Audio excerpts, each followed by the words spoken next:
Hola and welcome to episode 167 of Masters of the Forge. This is Adam, and with me, as always, is Jason.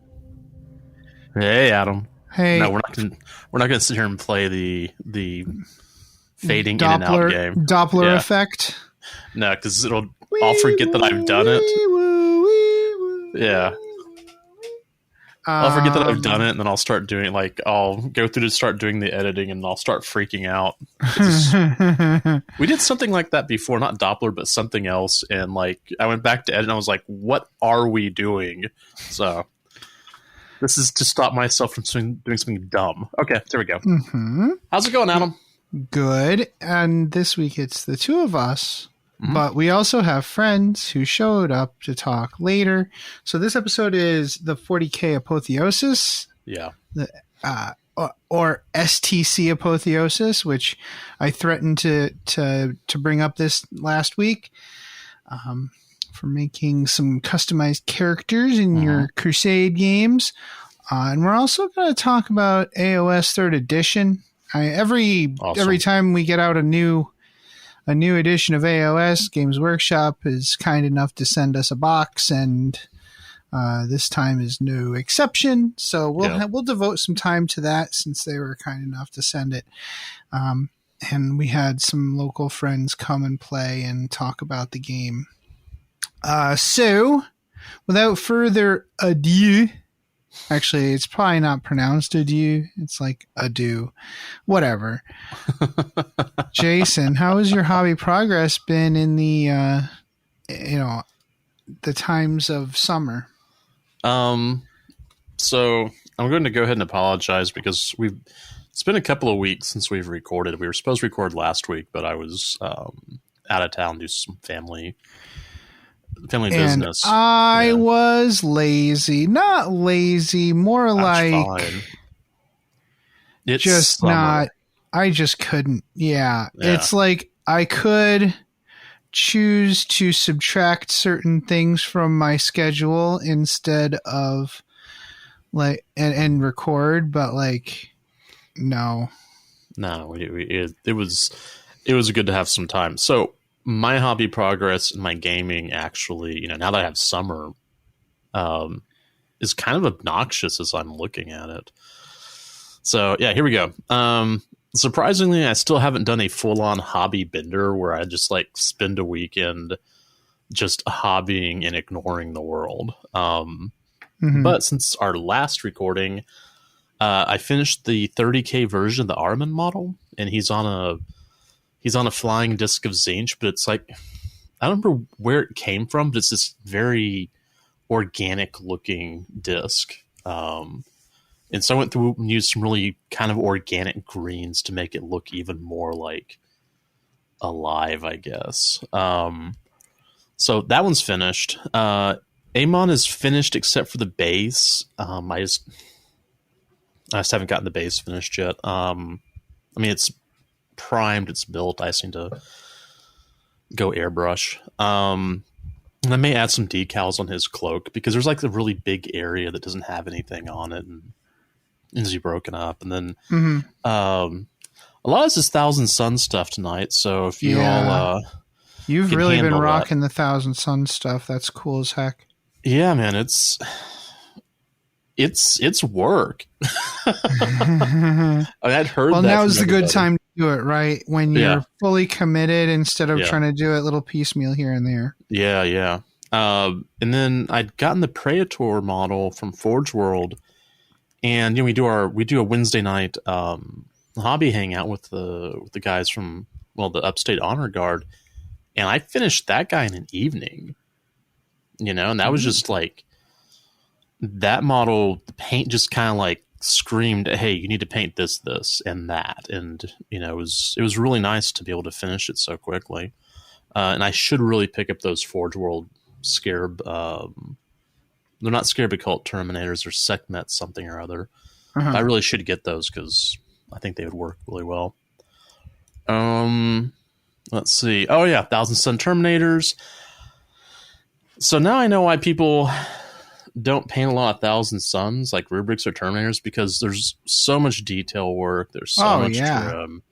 And it's not even like it's not even the physical technique of like, hey, make sure you get the brush working. You're working with like limited palettes. You have red. Well, depending on the palette you use, you have like maybe 2 or 3 colors.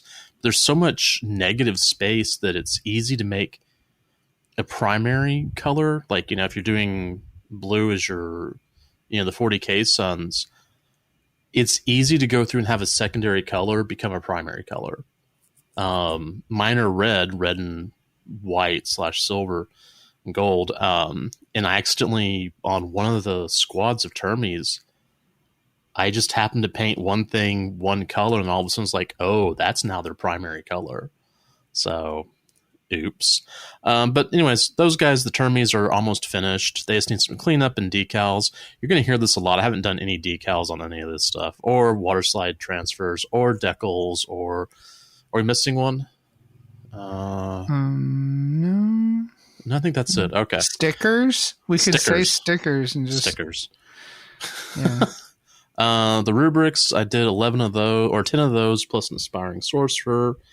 They're mostly done. They just need some cleaning, a little detail work, and some decal stickers, water slide transfers, etc. With them, I decided not to paint the headdresses because that would remove more red than I was comfortable with, and that kind of like, yeah. But in the future, I'm going to paint each group of rubrics in a similar manner to their aspiring sorcerer, so they're more, aligned. And I could go through and differentiate squads by, decals and whatnot, but I don't know if that works as well. I did want to give out a shout out to one of our listeners, Blake, Spell Component Painting. He's doing 1000 Suns also, and he's got some rubrics schemes set up. He's got 4 aspiring sorcerers. 3 are Kit Bash from the Exalted Sorcerer's box. And each sorcerer has a little bit of a different color scheme. And so his rubrics are going to follow those schemes. He's obviously a braver man than I am. Because he's doing a quartered scheme that's really awesome. But yeah, I'm not that brave. Thoughts and prayers. Yeah, man. It looks good. But it's just like, I'm looking at thinking, no, I'm good. So anyways, go check out his Instagram, Spell Component Painting. It's got some good stuff. Cool. Let's see. Future kill team idea. Maybe do some Thousand Suns Primaris and that candy apple red instead of the Blood Ravens with Thousand Suns decals. Mm-hmm. It'll be a lot easier to do Thousand Suns candy apple red on Space Marines than on Thousand Suns Marines because the detail level is completely different. Yeah. And I might just paint Blade Guard vets or the Blade Guard models like the Ancient Lieutenant Captain, blah, blah, blah. I'm still figuring out what I'm doing. I did think about Kacaradons and Mantis Warriors, but that requiring ordering more bits and or decals, and I just didn't want to do that. No. Zangors, hey. We need to thank Talbaz, or I need to thank Talbaz. Yeah, you can thank Talbaz. For the Zangor paint scheme suggestion. He had it's fun to harass him in our hobby sessions. Anyways, I'm going to paint them as spirits because he gave me this paint scheme suggestion to paint the Zangors as spirits because I looked at those models and went, that's a lot of detail. No. But if I can paint them as spirits, with some sort of reverse zenithal green yellow thing to have these ethereal scary flames, I'll do that. Maybe pick out a couple of metallic details or something. I think that'll be cool. I love Beastmen. I love the Zangors. Yeah. All of that is pleasing to me. I know. I realize that now that we have video, I nod at you a lot, and it's like that's not helpful to the listeners. So no, those are cool, and yes, thanks Talbaz for that wonderful suggestion. Just so listeners know, because I'm going to talk about it a little bit more in Beyond the Fringe. I'm currently waiting for them to turn the power off because of rolling blackouts in Texas. Oh. So my apartment has the lights of my computer screens and one other light, and then everything else is shut down and the AC set it at a chilly 78 degrees. I have no idea what that is in Celsius, but yeah, you should be happy I'm wearing pants. So let's see, where was I? Hey, I built Zangor Skyfires. I bought a box of them because I lost the directions on how to build the other 6 I had from the Aether War. So I thought, you know what? I'll buy 3. I'll buy a box of 3, then I'll have 9 Magnus. Whoa, Zinch. Okay. Blade Guard Vets built 2 while I was in Oklahoma. I finally finished the Changeling. It'd been sitting on my painting desk since, I don't know, maybe November. Mm-hmm. I just need to paint like 2 things. I finally said, here, that's done. Be done, yeah. Yeah, and he was just like, where'd he go? He was here somewhere. Oh, here he is. But it doesn't matter because it's dark and you can't see anything. But he's done. I painted the Flexmaster Herald of Zinch on a disc, because that's the model. I think we were playing Crusade, and you said that one surviving horror, he's now a Herald of Zinch. So, Adam, this guy's all your fault. This bud's for you. That's awesome. Right, man. He looks great, by the way. Thanks. I'm enjoying painting demons. Playing with all the different colors is a lot of fun. Mm-hmm. Last thing on hobby, I arranged my KR cases so I can run my Thousand Suns Demons list for 40k and a Demons list for AoS in the same case. So that's kind of nice. I also contacted KR about a card case for Bellacore because, I can use Bellacore and AoS. And I can probably use them in 40k too. Why not? So, yeah, that's my hobby. It's a bit, but, we've had some time. So what about you, man? I see some fun stuff in your area. Well, I'm very excited that we'll get to play some games with some demons and some Thousand Suns and some dust and some all the dusty change, boys. Dust and change. Like, the good thing is that most vacuum cleaners will collect the change in a separate compartment, and the dust gets pulled into the bag container so you can separate the wheat from the chaff. That's right. At least they used to. Actually, I don't think they have change catchers anymore because nobody cares about change. Anyways, yeah, I've been working on lots of terrain for Age of Sigmar. We've been playing some Age of Sigmar at my house a lot. Yeah, and I have like the same hills and woods that I always have, and just a few smattering like busted up, unpainted clumps of ruins. So I went and got some. Well, my sister-in-law was making a photo booth out of Polyshield, which is like this foam core board that has kind of like a foil backing on it. Okay. So the foil backing is weather resistant, which is nice. Yeah. So when I cut that, you can cut it, right? Mm-hmm. And it holds its shape. But then what you can also do is you can kind of cut little holes in just the foil.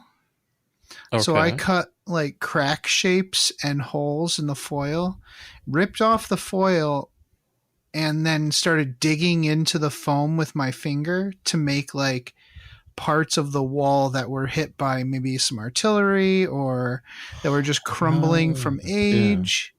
So it's got these smooth surfaces, but then these surfaces that are kind of ruined. Oh, that's pretty cool. Yeah. That's so I made a big ruined keep with that. It's a little much, but it's whatever. I did my usual. I painted it with gesso, added some texture to it, and then sprayed it with the Plastidip from Walmart's automotive section. And that should keep it pretty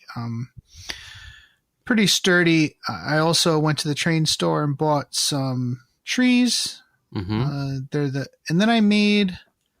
I added some of the trees to the new ruins, but I also made a bunch of, the GW Wildwood tree sets. Yeah, The new yeah. ones have replaced the old trees. We all remember those with 3 trees in the middle of a big plastic base.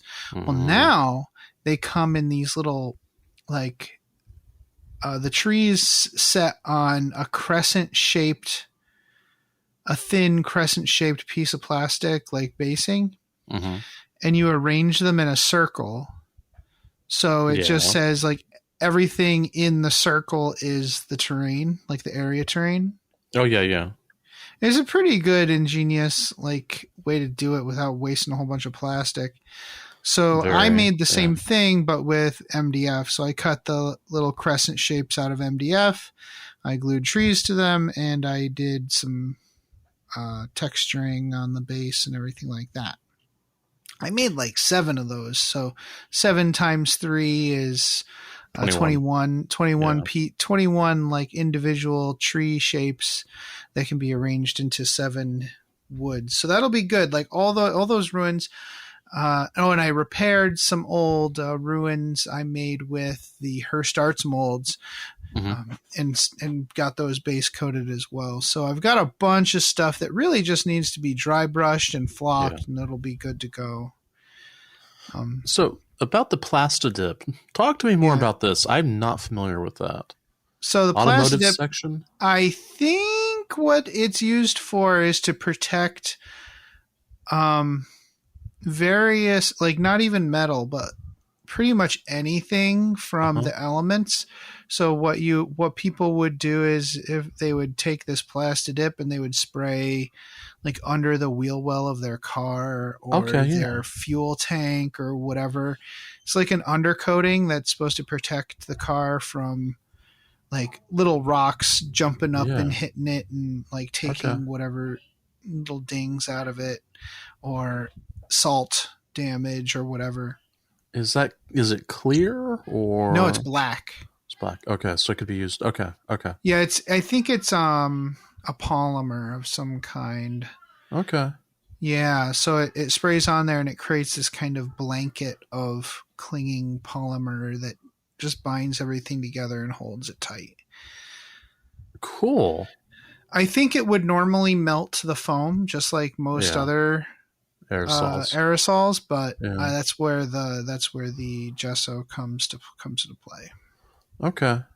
That's actually really cool. That's a really good idea. I hadn't thought I about think that. it's a similar concept as the what's the Vallejo primer? I forget what it's called.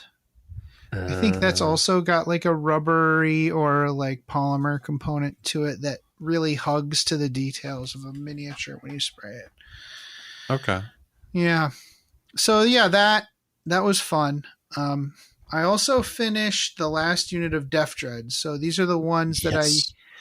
thanks to Dave and Mark, Yeah. for pretty much giving me these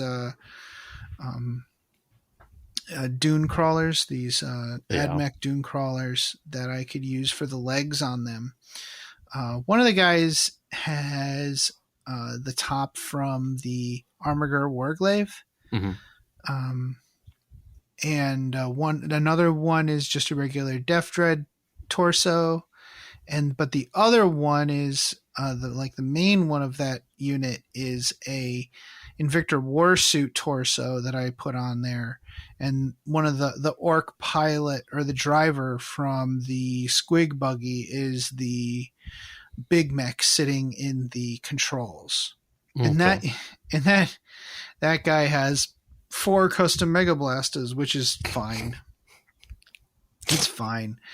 The game I played with Dave. Well, the game I played with Dave. We'll talk about that. Actually, Yeah. I have an episode coming up about that of Altar of War, so I won't go into how that game went.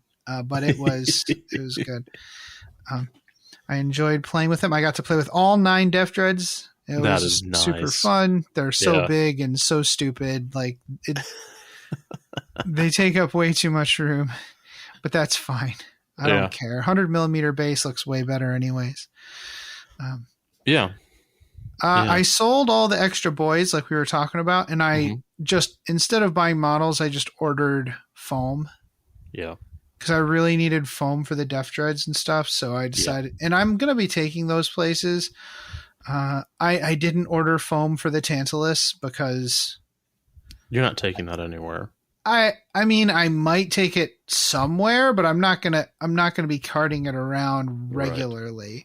If I take it somewhere, I can put it like in a tray and make sure it's safe. Yeah. But I'm not going to be taking it to an event or anything like that. So it can just stay in the cabinet until I take it somewhere. It seems a bit fragile. I'd be very concerned. It's a bit much. And it would have been really, I would have had to pay like over $50 for a piece of foam for it.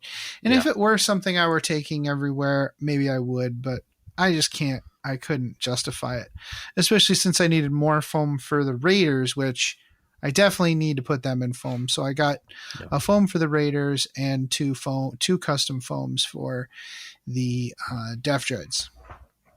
Looking forward to that. So I also built my Counts as Def Killer War Trike. Mech Boss Toe Morker. He's going to be awesome. I put a lot of effort into that, dude. Your green stuff skills are impressive. I need to really start kind of talking to you more about how to put together green stuff. Thank you. Well, I mean, a lot of it is the Plasticard too. So the Plastruct and Evergreen Plasticard is a big deal. Because they come with textures and stuff. Yeah. So I took the Squig Buggy and I built it like the front end mostly, and then the drivetrain and the frame for the back end, which you really can't get rid of anyways. But the bed is separate. So I created a new bed for it out of Plasticard and a new bumper and some trim there. And replaced a few parts here and there for so it looks a little different. And I added a big exhaust in the back. It's still nothing compared to so this is going to be a Counts as Def Killer War Trike. And that Def Killer War Trike's exhaust is really big. And that's going to kind of be my main contention point. Right. But the Killajet really doesn't do that much damage anyway. So it doesn't deserve to be that big in my opinion. So there's that. So what I have is I cut out, so like this buggy has the lower half of the Orc pilot or the driver molded to the chair. So I had to cut that out. And I had to cut his feet off of the pedals. So I had to add another, obviously he didn't have a foot on the brake, so I didn't have to worry about that pedal. The clutch I just totally cored out, and the gas, I created a new gas pedal out of Plasticard. Yeah. I also had to replace the steering wheel, which I had plenty of steering wheels from all kinds of stuff. This one I did the wheel from the door on a not a Baneblade, a Basilisk. So it's got like one of those knobs on it that they don't put on semi trucks anymore because people were getting into accidents and their heads were they were getting stabbed in the head and killed by these knobs. Oh, the suicide knobs. Yeah. You just die if you hit that at like 70 miles an hour. Anyways, there's one of those on there, and so the way I have it set up, I made a toe okay. So first of all, I have a Snotling in the truck with his foot pushed down on the gas. All right. Down on the floor. I have a Gretchen leaning on the shifter, and he's kind of there's a grot that comes with that, and he's scratching his head. He can't figure out why the car won't shift out of reverse. He doesn't realize that there's a giant hole in the floor where the clutch is, or should be. And then there's another grot who is leaning over and trying to hit the nitrous tank with a hammer. So he's my fuel mixer grot. And then another grot that's standing and looking backwards because that's the direction they're driving, with his foot on the steering wheel as he's holding on for dear life. So that's who's driving it. Then the shotgun orc is sitting in the back. Yeah. And the boss, I made it out of a knob kit and a Storm Boys kit. You can kind of put the front torso of a Storm Boy on a knob if you're careful, or you do a little green stuff and layering of panels and stuff. So he's standing there, and I used some choice bits to have his arms in just the right location that I could roll out some chain, some rope with the green stuff roller. Once he was on, that's when I created the boom for the tow truck boom. Yeah. Because it had to work with, like, it was more important to get the boss right and then kind of size the tow truck boom to fit it. Yeah. I used like the servo hauler crane parts for that. Not the big crane, but one of the little ones. The little, yeah. Okay. And also some plastic chain and of course I had to custom make a block for the top of the boom, and then the green stuff was set at that point, and I kind of looped it around and in his hands, and then one piece is sticking out at the end of his hands with the tow truck hook on the end. So that is it. I'll probably canter it at a bit of an angle. I think it might be attached to the base with just one wheel when I finish it. Mm-hmm. So I'll put a pin through the left front wheel and stick that pin through the base so it can kind of be jauntily driving along and fighting. Yeah.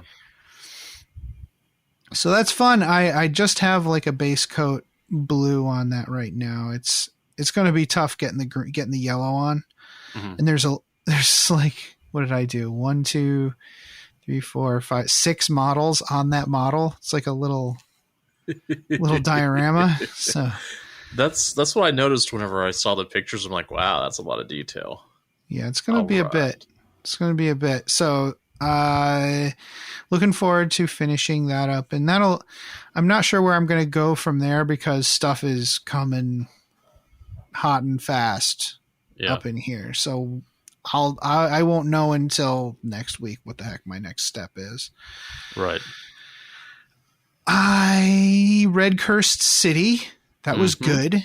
Okay. It was very good. I enjoyed it. I recommend folks read it. It's some good, like, monster vampire action. Okay. And it was well written. I should read that. Who's the author anyway? I don't know. Okay. It's fine by me. I am currently reading Dark Imperium 3, Godblight. Okay. Yeah. It's very good. Also, it's pretty freaking awesome. There's it picks up right where I left off. They're not leaving the philosophical and theological questions for the end of the book. They're picking up those questions where they left off from the end of the last book. So that's good. Okay. That's satisfying because I think they really have to get moving on the plot. There's a lot to wrap up. So I'm enjoying that. One thing I loved, there was a scene with a couple of Nurgle infested humans. Mm-hmm. And one of the insults one of the humans throws at the other human is "get well soon."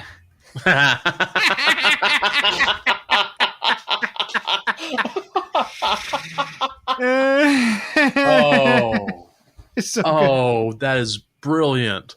Yeah. I love that. Okay. Yeah, it's pretty great. Yeah.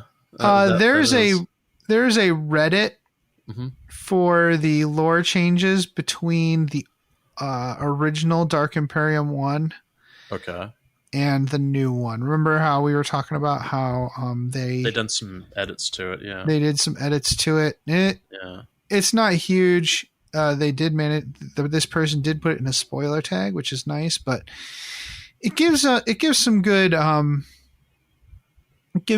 information about what changed and maybe why. Yeah. So one of the changes I want to read. Okay. Chapter 9. Once he would never have entertained such thoughts. This living hell had challenged everything he had believed. Became something way bigger. It said, it changed it to, once he would never have entertained such thoughts. This living hell had challenged everything he had once believed. There was a great change coming to humanity for which Gilliman was ill prepared because of the Emperor's lies.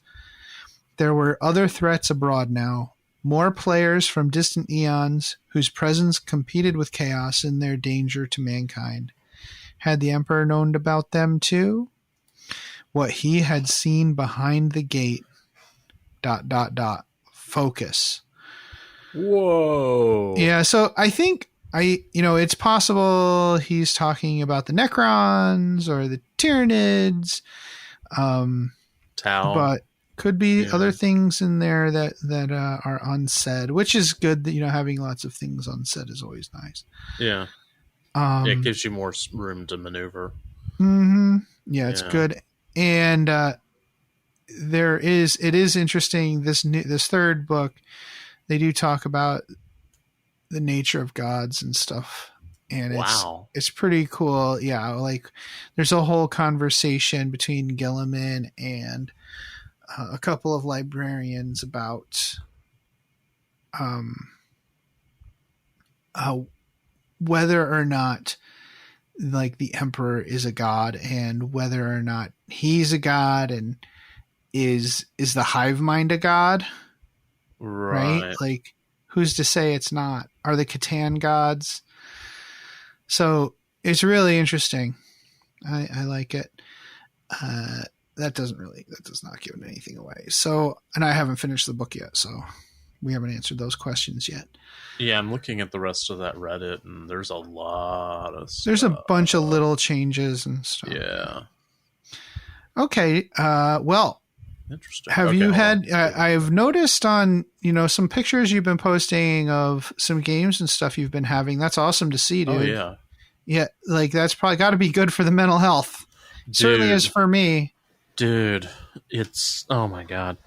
Okay, so games. We've been doing Curse City. I haven't read the novel, but let me tell you, the game I hear the novel spoils the game, FYI, just to let you know. Okay, well, we just got through the third boss last night, so yeah, I'll wait. I can always wait. So Curse City, we've played 3 times since last time I recorded. First time, I've got notes here. These are notes from whenever I played. Enjoying the game, lots of fun, lots of playability.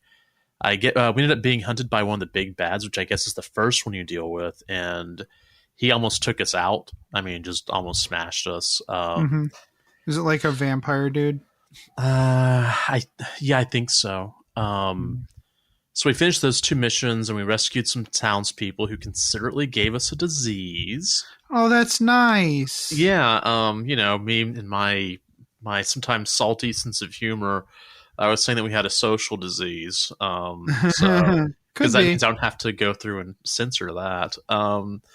So yeah, we start our next gaming session when we were all diseased, which meant, I think I've talked about it before, that you have 4 initiative dice as long as you don't have any injuries. Well, disease takes up on those initiative die, and it turns up to a 1 always. So it's like great. And it's never good to have a 1, or rarely good to have a 1 in your dice pool. You want to have higher rolls. Okay. Because, like, for instance, I'm going with the characters I know. Bertog the ogre.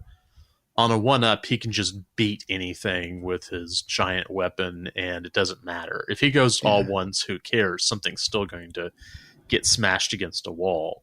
But if, I'm playing the flamboyant pirate, whose name I do not know, if he has only 1s, that means he can't fire his pistol, which means he's only close combat. So that's where it is. If you have a 3-up, I think, or 4-up, you can run. A 1-up will only allow you to walk. So you want to make sure and have the higher numbers. All right, so second outing, like I said, I've been playing. I really do need to know this character's name, the flamboyant pirate. Mhm. Um, Basically, it's with him. It's all about the blasting. He has an upgrade that I managed to get a weapon upgrade that allows him to use unique attack activations more than once. So I can shoot his pistol twice per round when he's Really, uninspired. in the book, he can't even load it once per battle. Are you serious? Well, I mean, it's not like it's a revolver. He has to That's get true. out his like Yeah, he's blasting charge, stuff it in the hole, get like a cone of gunpowder, pour it in, and then tamp a ball down. It's terrible. Oh man, because Brutal. the way He I'm shoots it playing once it, per fight. I need to go back and read the rules and make sure I'm not doing this wrong. 'Cause I'm essentially turning him into that Danny DeVito meme, you know? It's like, so Anyways, I I kept started blasting. yeah, that's so. So, anyways, just as a highlight on this game, we were going after the second boss, which is the Gravedigger, Uh-huh. and I guess he has a special attack where he can bury your character. That's the only way to fantastic. get out is to dig yourself out using 2 activation dice of 6, or someone else can dig him out. They have to have 2 activation dice of 6.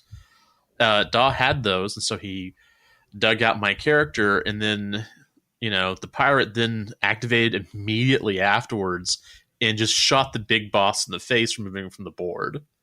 You know, it's almost like a John Wick style thing, like being dug out, and as he's being dug out, his hand just comes up and shoots the big boss.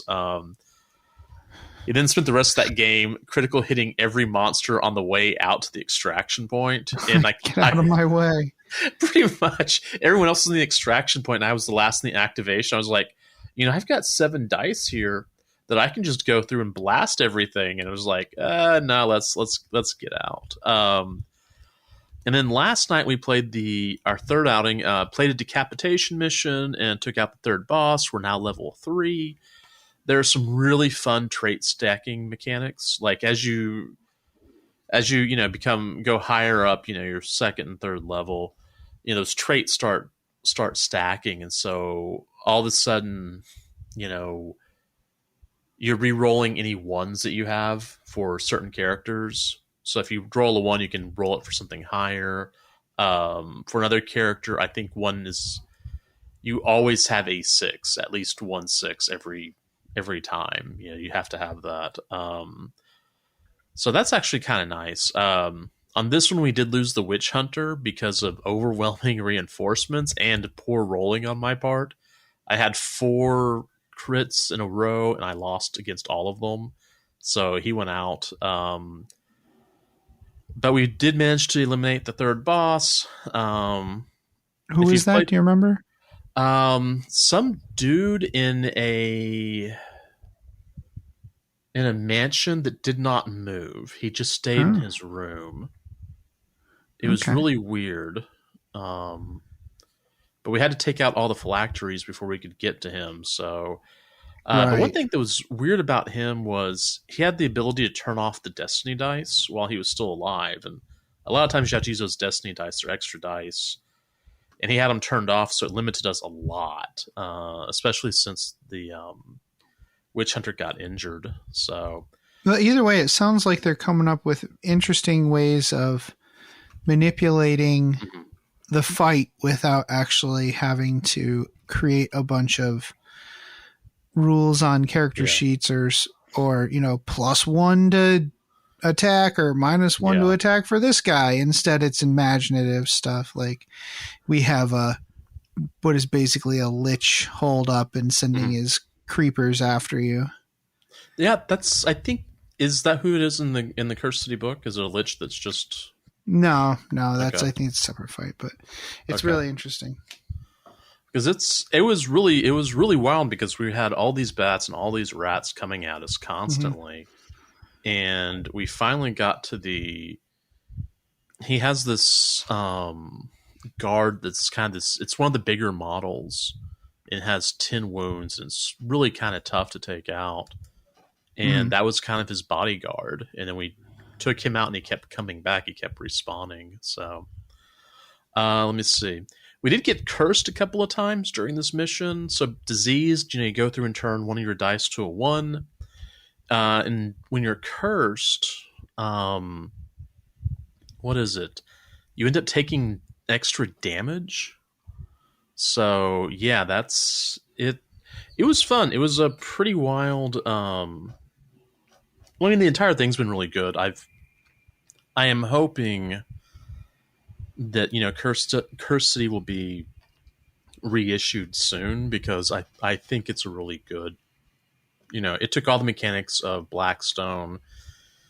It probably took all the mechanics of maybe not the mechanics of Talisman, but it definitely took some of those ideas and really, really done some really nice stuff with it. So, all right, so that's Cursed City.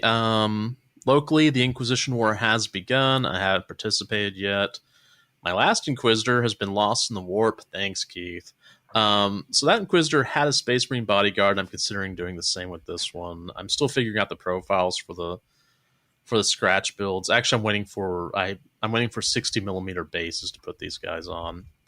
I am considering playing demons in AoS until the 1000 Suns Codex is released, because AoS is here. I think we're playing it. I've got plenty of demons. I can do 1,000 points without a problem. If I bring Bellocore, that's probably gets into 2,000 pretty quick. I did play 4,000 awesome points. Yeah, it's. Oof. I've got a lot of demons. I have obviously made some tactical errors in my. Yes, heretical errors. Heretical errors. Yeah, there we go. And last thing, Warcry. Instead of doing Inquisitor last week, we did Warcry, and I used Demons of Zinch versus I think it's Chain Rafts or X Rafts. I don't know. Really cool, really fun game. It was a draw. Had a great time. Screamers in Warcry are no joke. I took a bunch of them and had more fun with them than I should have. I finally decided to look at the rules, because I didn't have the rules. I was just there playing like an idiot. And I discovered I could take my Mutalith. So yes. My Mutalith is going to go, because it's, I think I named him Bob. Or did I even Fred? Yeah, there's some ridiculous name like that. That's adorable. Yeah, I have to give them ridiculous names. It's in my nature. So I do like Warcry, but the pictographs can be a bit annoying. I mean, I understand them, but yeah, there's a reason for it. But the odd thing is, all the armies or all the warbands come with a separate card for each language. So yeah, the pictographs are a little superfluous, but it's fine. The problem is I've because I'm in music, there's other languages I'm supposed to be able to at least have some sort of reading capacity with, or reading facility. And so they're looking at the thing going, I'm reading them. It's like, okay, and I realize, wait a minute, this isn't in English. What language is this? Yeah. Or you lose the English one. You're like, okay, I got to go to my backup language. Yeah. That I might be able to figure it out. Well, I took 4 years of German. I'm sure I'll kind of know what the German one is saying. What does this 4-component compound word mean? Okay. Handkerchief. Yeah, Gesundheit. So for my part, both of my games that I've played recently are going to be detailed either later in this episode or in an episode of Altar of War. Yeah. So suffice to say, I've been playing games. Moving on, Beyond the Fringe. Okay. Jason, what is Beyond your fringe? Haha. Let's see. Okay, I think I've got that in there. All right, Red. First of all, congratulations to one of our listeners, Keith and Teresa, or Tedessa. I don't remember how she pronounces her name. They got married. I missed hobby time with the Adeptus Terra group to attend the drive-by wedding. Yes, welcome to Texas. We have drive-by weddings. And yesterday I signed the guest book. I signed it, WOG, just because, Keith's a 40K guy and, Yeah. a GW person, and his wife tolerates him. I mean, tolerates the whatever. She's cool with all that. She thinks it's funny. So I had to do that. I'm sure there's an inappropriate way to use red ones go faster there, but maybe vis-a-vis the wedding night or something. Yeah. I'm not sure. You'll have to cobble that together yourself, Jason. Well, I also need to go through and write in a dedication from Max the Zote, because Max would care. Let's see. So let's see. This week, I'm going to be using the doubling plugin for the Beyond the Fringe thing that you do. I've been using it for the last couple of episodes. I'm having a lot of fun with it. So guess what? We're going to keep playing with it. All right. So my real Beyond the Fringe, electricity and air conditioning. So as I mentioned earlier, Texas and ERCOT, our lovely electric grid, is essentially threatening us with rolling blackouts again. Currently, my AC is set for 78. It's a little warm, but I have all of my fans on. My cats are sleeping. The lights are off. I look like I'm a shut-in, or something. But hey, it's bright and sunny outside, but you wouldn't know with all the curtains I have pulled. Your biggest danger is people looking to sell your copper, so just be careful.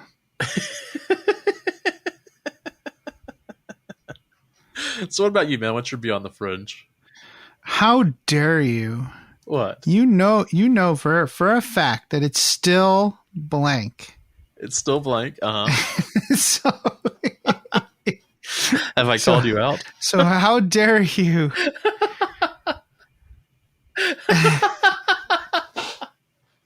I think the year Beyond the Fringe should be air conditioner and pool. Right? Oh my God. As always. No, I think my Beyond the Fringe is walking around Target while drinking my soda, my Diet Pepsi. Yeah. I think that's great. Nice. I approve of that. That's pretty awesome. I'm down with this. I think I'm down. that... Ooh, I know my Beyond the Fringe. I know it. I got it. I gave people hugs the other day who are not in my direct family. Aw. I was pretty... You gave hugs. That should be on the Fringe right there. Well, I mean, as is my want. Like, that is not anything special. What is special is it's been like a year and a half since I gave anybody a hug who wasn't my direct family. So I'm super excited about that. I'll make sure and let Skip know. Oh, yeah. Well, no. It's like hugging a moist ham that's been sitting in the sun for 5 hours. I mean, I'll take it. I have no shame. I'll take it, but damn.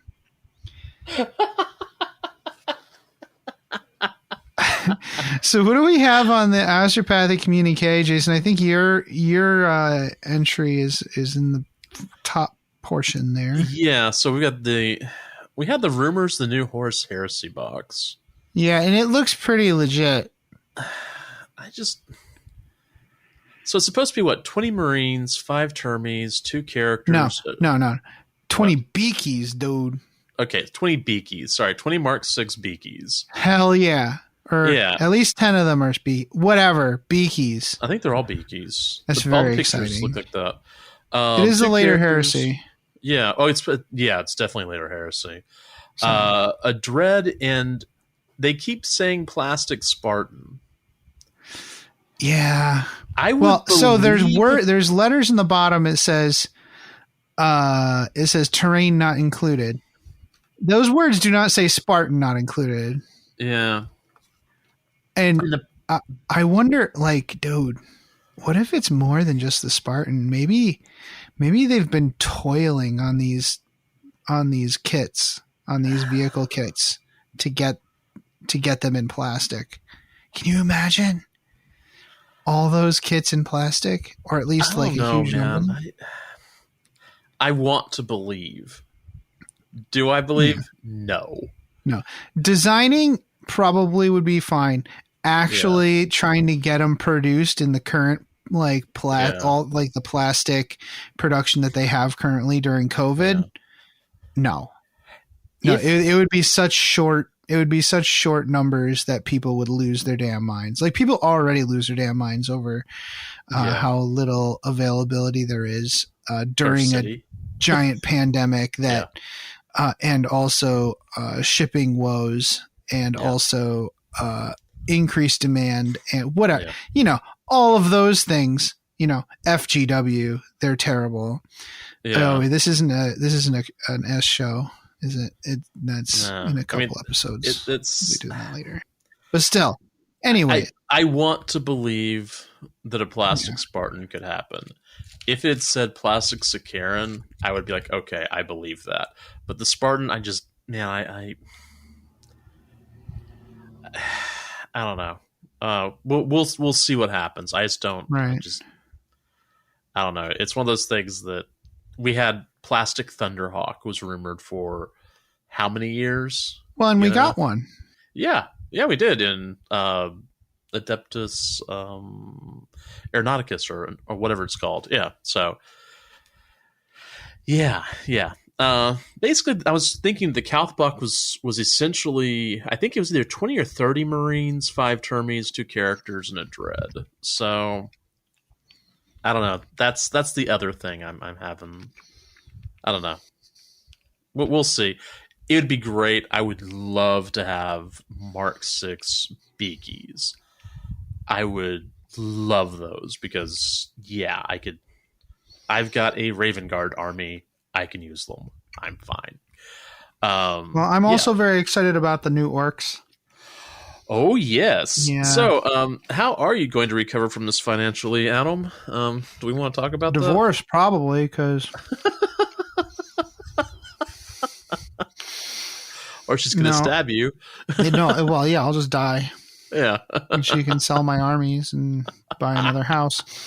So no, in all seriousness, I'm not sure. I have lots of boys already, but these are really amazing. So I don't know. I want to see the kits. Yeah. One thing I was thinking of, because, this has been all over Facebook the last couple of days.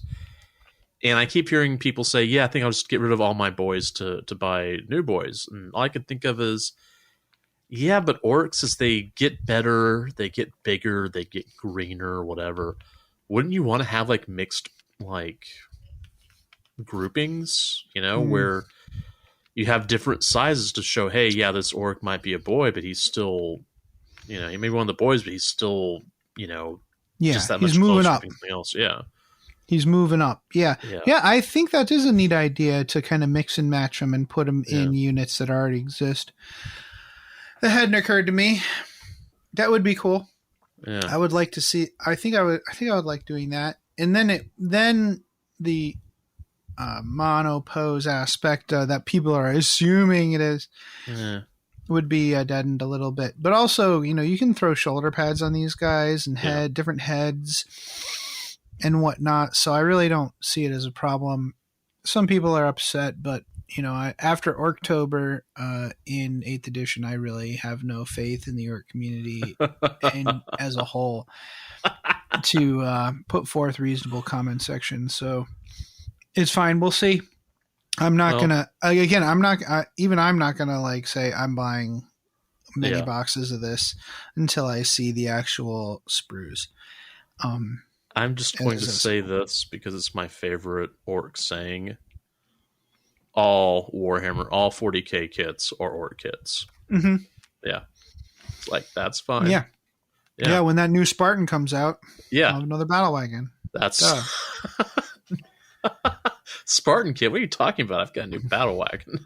Yeah, it's a battle wagon. What? Yeah. So we were also told about Warhammer Plus, which I guess is going to be, that's where all the animation is going to be put, but also other. And they haven't really told us what other is yet, probably because their recent history of software releases has been spotty at best.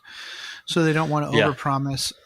If it is a way for you to get your written materials, like your Black Library or your rules or whatever on a subscription, that would be super great.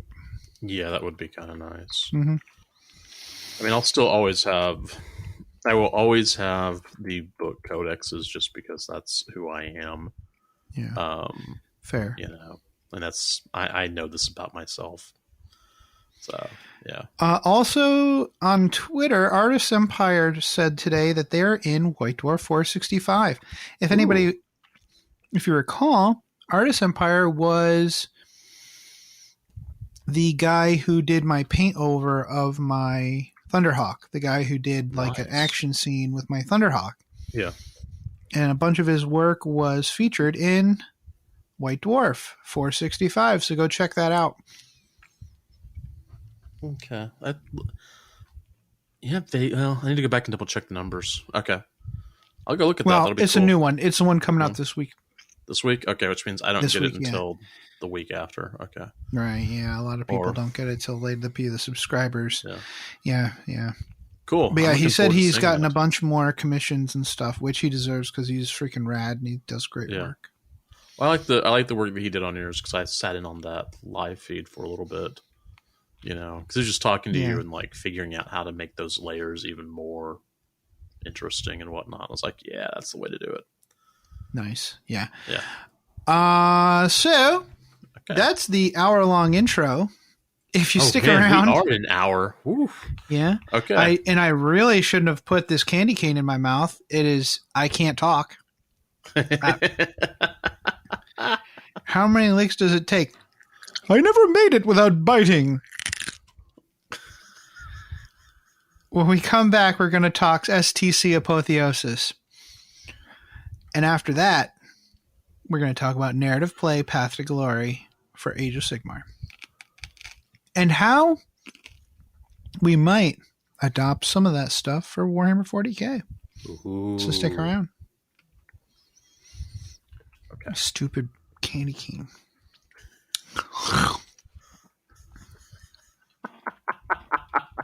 This is Rob Sanders, and you're listening to the Masters of the Forge, where the world of 40k comes to life on your tabletop. Hello, everyone. The Masters of the Forge is now a proud member of the NPC, the Narrative Podcast Consortium. Our aim is to inspire your hobby through the rich lore of the 41st millennium. If you enjoy our podcast, then make sure to check out these other awesome shows, where you can get coverage on campaigns, Black Library, and all kinds of general topics of the 40k background. The NGC 40k podcast also provides in-depth campaign coverage, audio dramas, and free-flowing narrative campaign creation. The Adeptus Terra podcast also features in-depth discussions of the lore and commentary on the hobby. Oh, and sexy English voices. Oh, yeah. The Masters of the Forge brings the world of 40k to life on your tabletop, with discussion on the lore, backed up by narrative-themed rules and battle reports. Of course, this is only a fraction of the topics covered by the podcasts of the NPC. Please tune in to find out more. Welcome back. So this is STC Apotheosis, which is a very unimaginative way of copying the Age of Sigmar rules that were called Anvil Apotheosis. I'm like, well, what's 40k? Oh, that's like an anvil. Oh, an STC. Mm-hmm. Which is kind of dumb because the Anvil Apotheosis is an actual like magic item in Age of Sigmar that Sigmar uses to forge stuff. I think it's actually used to forge the Stormcast. I should have looked it up. Anyways, so it's like a super. It's the worst play on words, but that's what I called it. That works. So it's really meant to help us put together unique characters for your Warhammer 40,000 games. Jason, you want to start us off? We're going to like give the rules and we're going to talk about them. All right. So here we go. Usually do. Not all heroes are stamped out by the same die. In the vast reaches of the galaxy, unique heroes of all stripes strive for greatness. These superlative heroes lead mighty warbands, elite kill teams, and zealous hordes into the innumerable battlefields of the 41st millennium. If you've ever wanted to handcraft your own hero for Warhammer 40,000 from the ground up, then STC Apotheosis will give you the tools to do so. This is a fan supplement based closely on the Anvil Apotheosis rules for the Age of Sigmar, available in the General's Handbook 2019. Yeah, so I if you feel want like I should get that handbook now. yeah, you can get it on the Azure app if you want for cheaper. Mhm. Oh, okay. Yeah, you can just get it's like a PD. It's like a EPUB. Or EPUB, whatever. yeah. Okay, cool. So for playing games with an apotheosis, so you would add these to kind of a crusade force. Mhm. So they're included in your army list as an HQ choice. There's two different kinds. Champions, they count as 5 power, and conquerors count as 10 power. Mm-hmm. During your games with an apotheosis, they earn renown. Every time an apotheosis scores for your army, like with victory points or whatever, for holding an objective or standing in a location or killing an enemy unit or model or whatever would normally get you victory points, if that thing can directly be attributed to that character, like performing an action or whatever, they receive renown. And the amount they get is equal to 1 for every 5 victory points they scored, with a maximum of 8 per battle. Wow. So I was considering maybe doing a bunch of custom missions for this.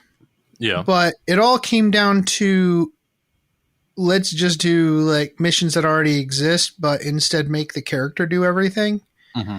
So instead, why not just say, well, you can choose to make the character do things and they get bonuses if they do.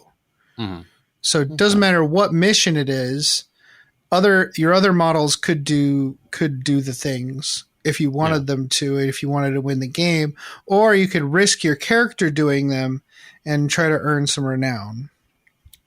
So for every 6 renown earned, your apotheosis gains 1 additional experience point. So it just lets them advance a little bit faster if they are forthright.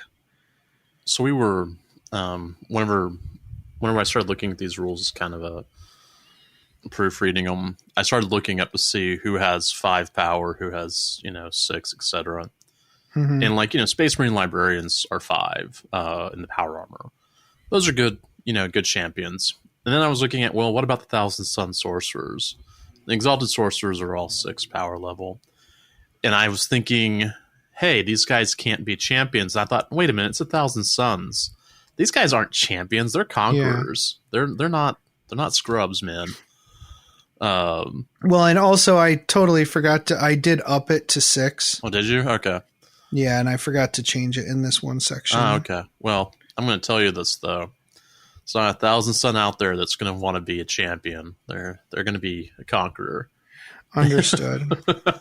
Maybe the aspiring sorcerer could be a champion. All right, so okay, so recruiting your hero. This is really nice. You may only have 1 STC Apotheosis character in your Crusade roster at a time. You can create an Apotheosis character in one of 2 ways. Either as a handpicked member of your Crusade roster or as a requisition. So, for a handpicked Apotheosis, if you handpick your Apotheosis, then you must allocate power rating in your Crusade roster for this character. 6 power for a champion or 10 power for a conqueror. You're free to select whatever Apotheosis abilities you desire for this character as long as you don't exceed 14 Destiny points for a champion or 21 Destiny points for a conqueror. That is fun. Yeah, it's just a simple build, which most of these rules we're about to talk about are reflecting. Now, what you can also do, which is kind of incomplete right now, I'm not sure how the math is going to work out on this because I want a little bit of feedback. But for the requisitioned apotheosis, you use requisition points. A hero is 1. Recruit hero is the name of the requisition. It's either 1 or 2 RP. 1 for a champion, 2 for a conqueror. You can add them to your roster without spending any of your supply limit, so they don't cost you 6 or 10 power. But you make note of it on the Crusade card, so if you get rid of them, you're not refunded that power. You can select the character's ancestry and training, but you must randomly generate the rest of their abilities and equipment. They can be dismissed at any time, but you don't recoup the RP spent when you recruited them. Okay.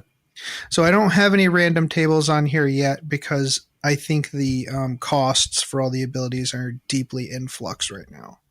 Got it. Okay. So let's go ahead and go to starting traits and destiny points. So the STC Apotheosis character creation starts by selecting a base character. The base character should follow the following criteria. First of all, it must be a legal selection for your crusade force. Right. So No. you can't use like a term like a Tyrannid Prime for your Space Marine army. Wow. Yeah, that's pretty crazy, actually. Yeah, I was gonna say you can't do a war boss for Sisters of Battle. Yeah, for Sisters of Battle. I did think, well, you could do a war boss though for Astra Militarum and just say that they're Digos, but yeah, you or Sister B Arthur's commandos, which I think is very quickly becoming incredibly inappropriate to take on the battlefield. To the point where I have all but retired them to the foam at this point. Oh, okay. Well, they can always. It's fine. Yeah, they can always play against my crew. All right. Let's see. So it must be legal selection. It can be chosen from an existing codex or from your available legends. Yeah. So it's important that the Rage of Legend models, at least for Apotheosis characters, be allowed in STC Apotheosis campaigns. This does open up many options that are suitable for narrative play and add a great deal of variety to players' options. And there's a lot of stuff that's been legend as well. I was just talking about this last week about some sorcerers have been legend, but not others. Mm-hmm. So, so depending on the equipment that they were armed with or riding on that is no longer available as a model. Yeah. All right. May not be unique, so no, you cannot take Ahriman or Gilliman or whoever, Gilliman Rodigus. Yeah, just can't be unique. Should be 6 power level or less for a champion and 8 power or less for a conqueror. More power for characters such as Imperial Knights are beyond the scope of this game type, since many of the missions will pit one apotheosis versus the other, such as in single combat. So yeah, no Imperial, no Canis Rex. No, yeah. Yeah. They may come pre-equipped with any war gear normally allowed for that character at no destiny point cost. However, if any upgrade would cost additional power level, then the character's power must also be increased. So, Jump pack, whatever. Disc of Zinch, Mega Armor, Terminator Armor. I'm also thinking Captain with an upgrade to Chapter Master. Yeah. I think that's 2 power, or it's either 2 or 1, but either way, that's the kind of thing we're talking about. Well, I think they would already be considered Conqueror already. Yeah, I would use that for a Conqueror. I wouldn't use it for, So after you select the character, so you found your character, say, for example, I have a Succubus and she's 3 power level, right? Mm-hmm. So you spend an amount of destiny points equal to twice their power rating. Mm-hmm. So my Succubus would be 6 because her power rating is 3 multiplied by 2 is 6.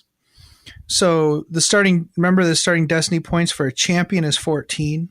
Mm-hmm. So it would be 14 minus 6. That would leave me with 8 destiny points.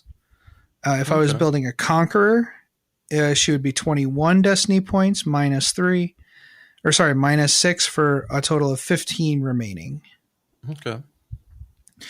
This means that the most powerful champion you can have at 6 power would cost you 12 destiny points. That would leave you with only 2 destiny points to play with. So yes, I kind of wanted to leave it open for people with somewhat more powerful base characters, but I think it's more fun to go with a weaker character and buff them up with cool special abilities. Yeah. Okay. I'm just thinking about how I would run an Exalted Sorcerer. Because it'd be on disc, they'd probably be a Conqueror automatic. Anyway, sorry. Mm-hmm. Think about that later. Okay, where are we? Weapons. All right, so you may select any weapon upgrade available in the character's codex, whether that upgrade is normally allowed for your character or not. Weapons are divided into 3 categories. I should probably pronounce categories properly. Meow-agories. Meow. All right. No, I'm not going back and editing that. It's amusing. Dog-agories. I'm not gonna bark. I don't bark on command. Yeah, we're gonna leave that alone. Okay, pistols, grenades, one-handed weapons, and two-handed weapons. Grenades and pistols are simply weapons with those weapon types. Heavy ranged weapons or a melee weapon with a strength bonus greater than +1 are considered two-handed weapons. All other weapons are considered one-handed weapons. Right. So the guidelines for carrying weapons is as follows. There is a couple of caveats, but just remember. Yeah, this is kind of in the weeds about how to carry weapons.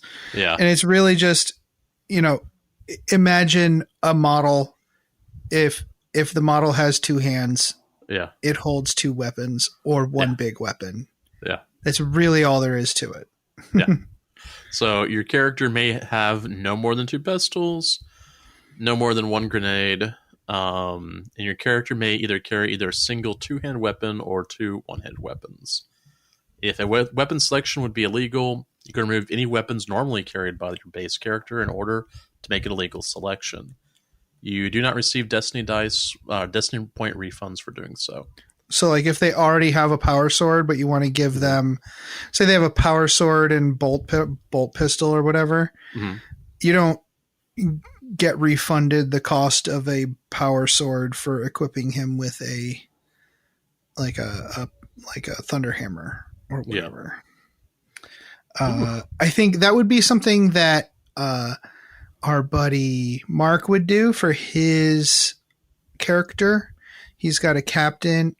I think it's a Primaris captain with a chainsword, which is normally an illegal selection, but he could do it. But he wouldn't get any refund for getting rid of the power sword.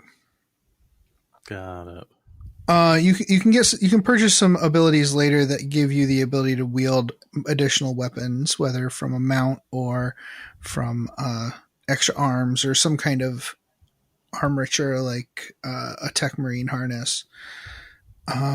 If they already have the ability to wield multiple weapons, this is like some rulesy stuff here to stop people from just adding extra weapons on their character.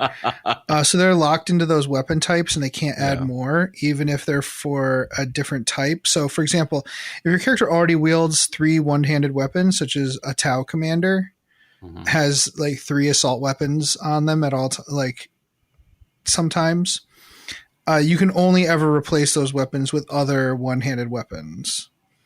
The Keller Morph wields 3 pistols and a knife, so they can upgrade their pistols and the knife, but they may not add like another one-handed weapon or replace them with a 2-handed weapon or anything like that.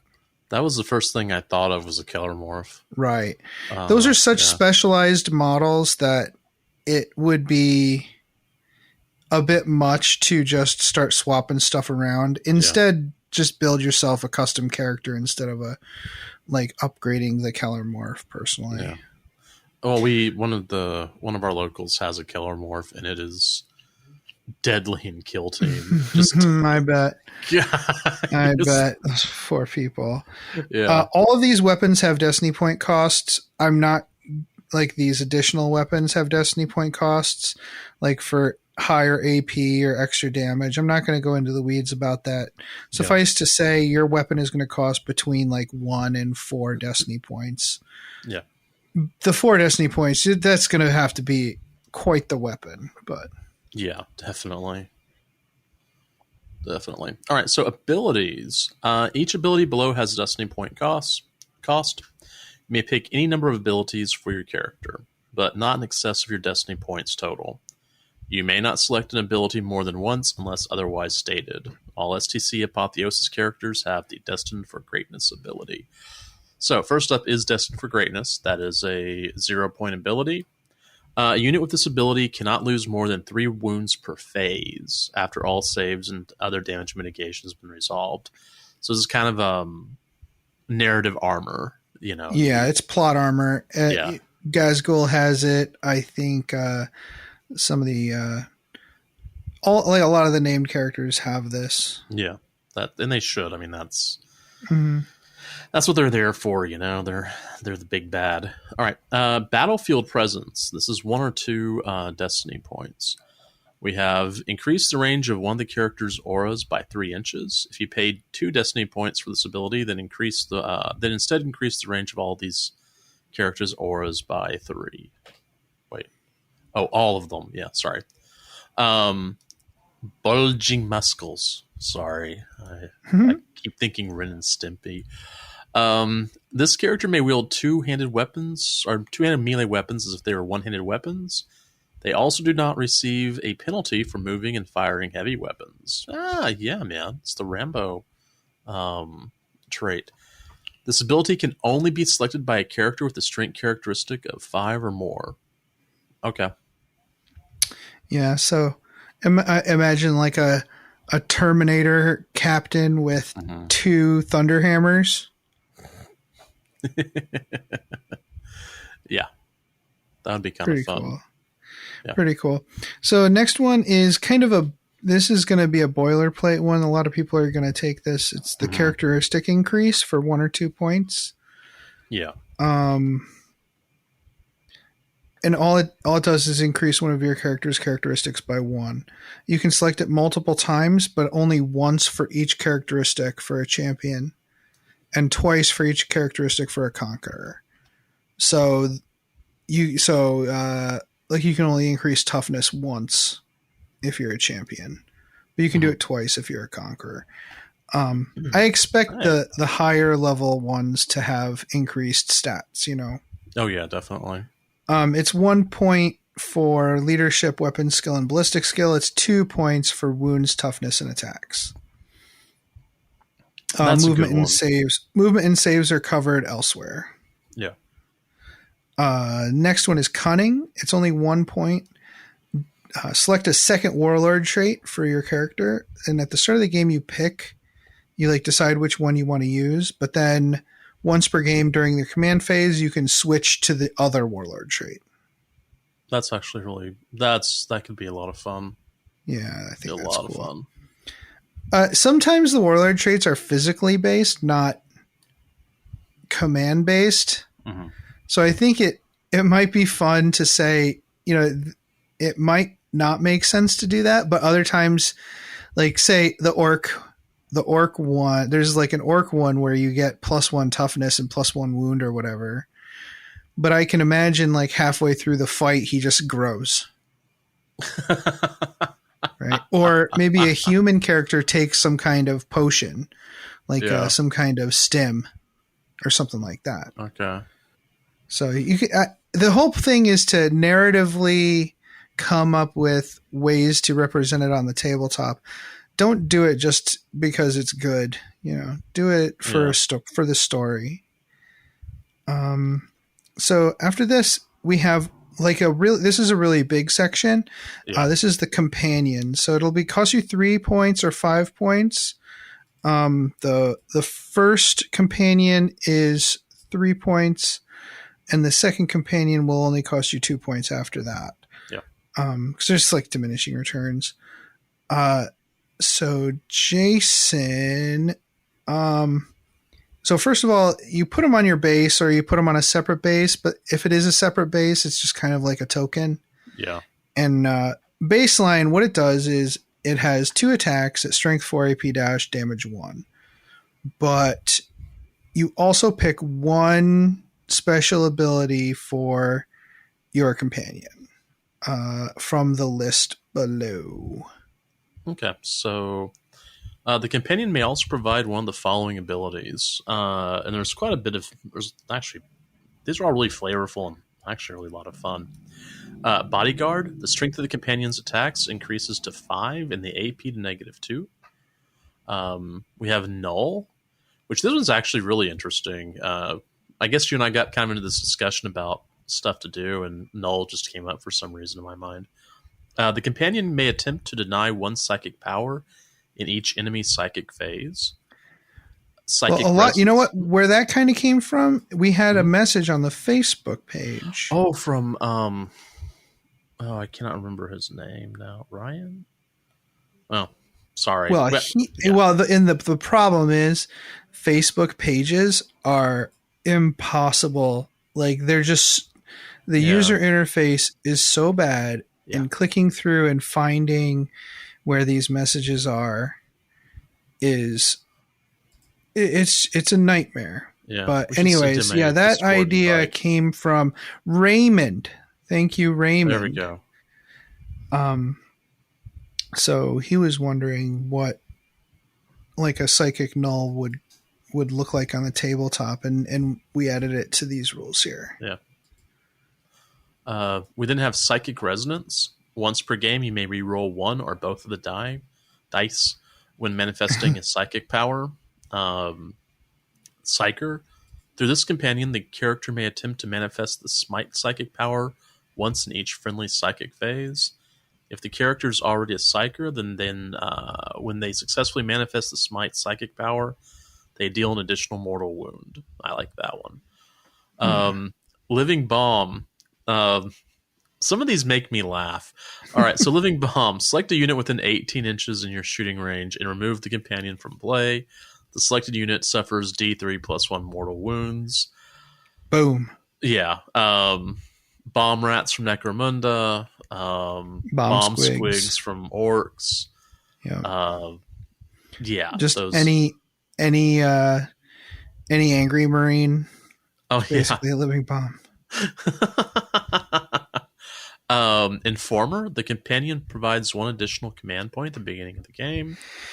Censor. The companion allows your character's range attacks to ignore the benefits of cover. I like that one. Actually, I like all of these. Shield. The companion protects the character with a 5-up invul save. Sentry. The companion gains a ranged attack, and the ranged attack is Assault 3, range 18, blah, blah, blah. I won't go into all that. But yeah, these would all be pretty nice little rules to have for your companion. We discussed having Psyker cats, right? Yeah, Psyker cats. Yeah. Like, and it's not even limited to like Eldari and corporeal beings. Like I could see someone's like Tallyman or Herald of Nurgle with like little Nurgling pals. Oh yeah, right. Or Zinch with, you just stick some little buddies with like little weird birds on their shoulder or something, like a Zazu type situation. Well, I think that'd be a lot of fun. The Thousand Sons would have like familiars. So this could be considered like a familiar, same thing. Mm-hmm. So yeah. So there's lots of nice modeling opportunities there, lots of fun narrative stuff there. That's part of the rules where I'd love to hear some feedback on, because I feel like the sky's the limit imagination wise as to like what kind of abilities these companions can have. Yep. All right. Next up, from the companions, we now have dual wielding. When this for one destiny point, when this character is wielding two of the same melee weapon, they may make one additional attack with either of those weapons, even if that melee weapon already allows them to make an additional attack. So your lightning claws, your Raven Guard, lightning claw character now has an extra attack. That's kind of cool. Yes, yeah. Or the character you built with bulging muscles and 2 Thunderhammers now fights with 2 extra attacks. Or with an extra attack. Yeah, it's pretty great. Oh man, that's the true MC Hammer. He's McHammer. McHammer. So expert. This is just one. This character may make attacks and use aura abilities without disrupting an action they are taking. They can also perform actions on a turn in which they fell back. So we're talking about nerd. This is for nerd characters. Okay. nerd characters like Pain Boys and Big Mechs and Tech Marines and homunculi, nerds, space nerds. The next one is Flight. It's either 2 or 3 Destiny points. They basically just get the fly keyword and they get to move 9 inches. And you should be on a slightly bigger base too. So like if you're a Astra Militarum commander and you give them like a little jump pack, you should probably move him from a 25 mil base to a 32 mil base. Yeah. It just makes sense. If you have a war boss and you give him a giant jetpack on his back, like a giant Storm Boy jetpack, I would go ahead and move him from a 40 mil to like a 50 or a 60 mil base, just to accommodate the extra bulk.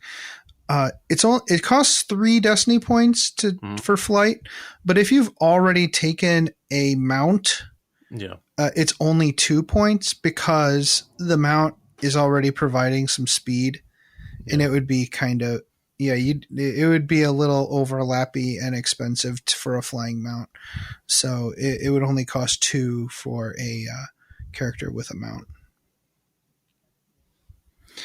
Next, we have Implacable. Character gains the Objective Secured ability and also counts as a number of models equal to his wounds characteristic. Ooh. So if you have 6 wounds, you count as 6 models with Objective Secured. That's a good way to kind of fix some of those sorts of things, like with I like that. That's because that's a character that stands their ground, right? Like they are standing on that objective, they're standing on that location on the battlefield that they're supposed to hold, and everybody around them is dead, and it's just them left to hold it. All right, we now have Masterwork Armor, which is 4 points. Increase the character's armor save by +1 to a maximum of 2 up, or their invul save by 1 to a maximum of 3 ++. Mount. Mount does... We have a lot here, so... There's a lot. Talk about the first half and let Adam take the second half. So this character, Mount 4 or 7. This character rides on a mount, either one of flesh and blood or vehicle. This ability could also represent some kind of exo armor or extreme mutation. Right. Like I could see it like a Tyranid beast. If you wanted to play Carnifex, I would just spend the points here to just make it bigger monster. Yeah.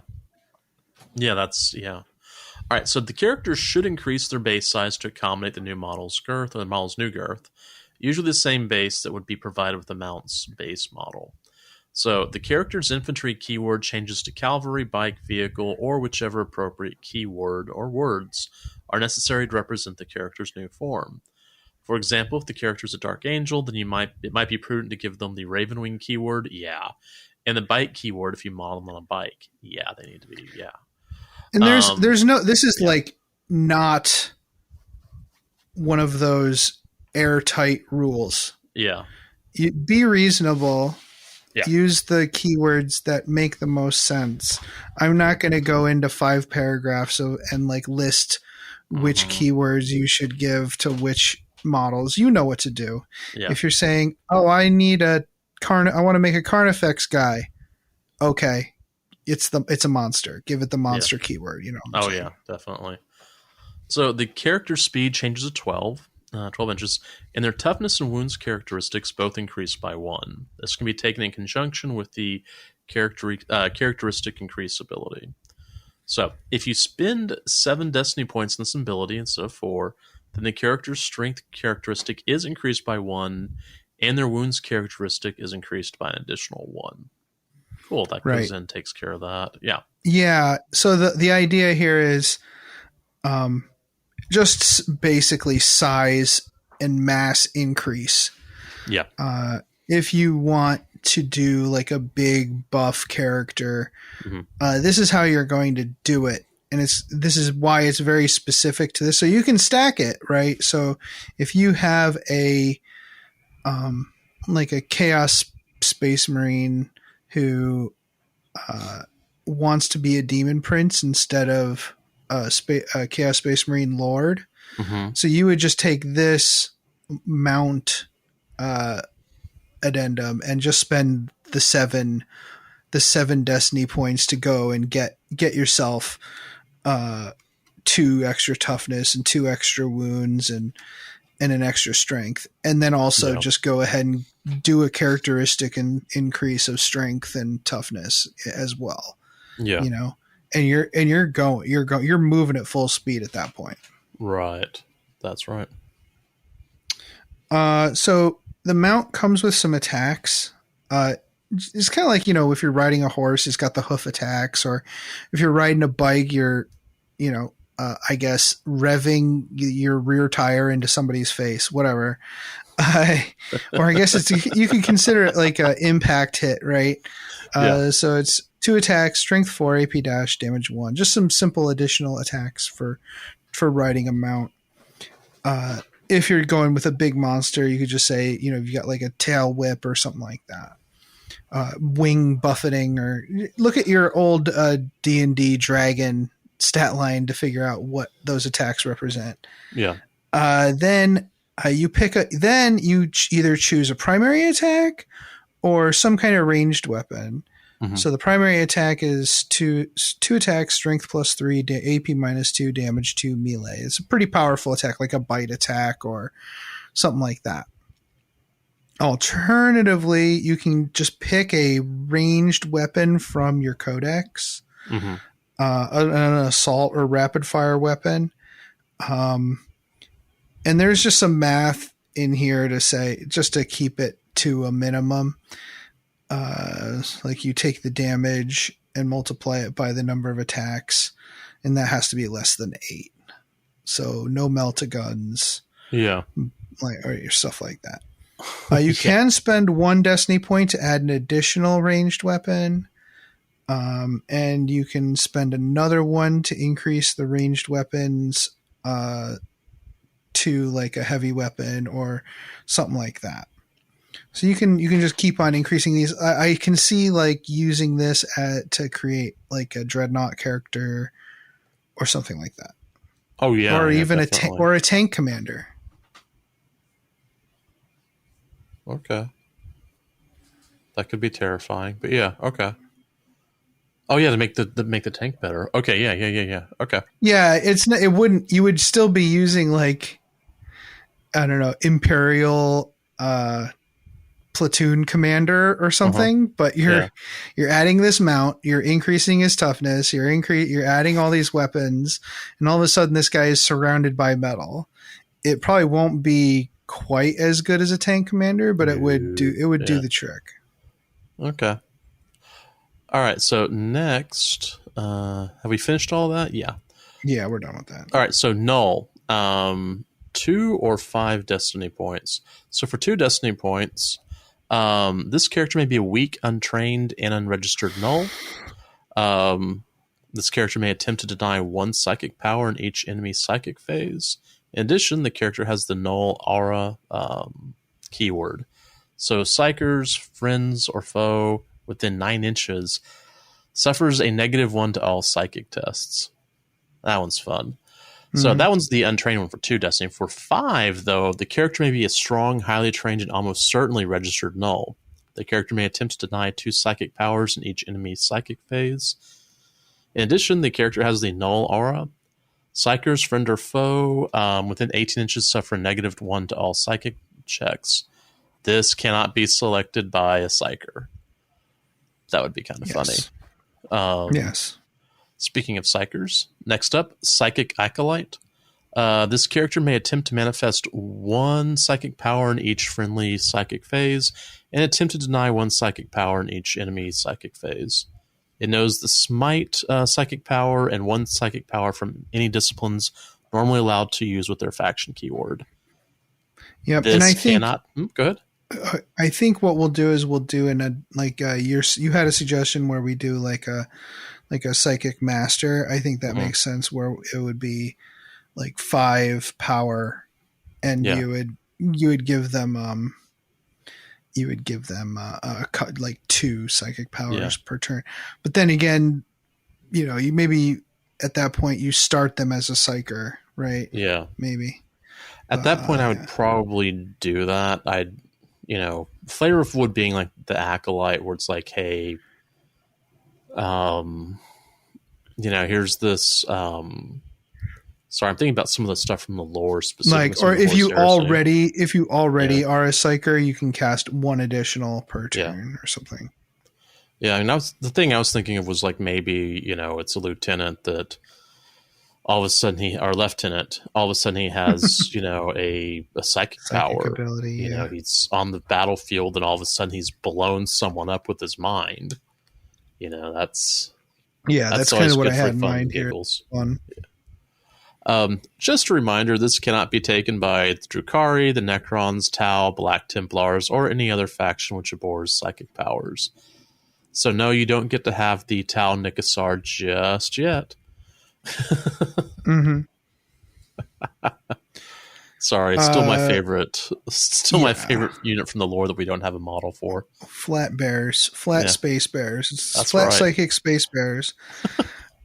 Speed for 2 destiny points. You increase the character's speed to 12 inches. Mm-hmm. If they already move 12 inches due to one of their abilities, increase their speed to 18 inches instead.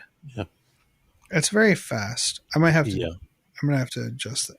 18 sounds good. 18's fine. I mean, that's fine.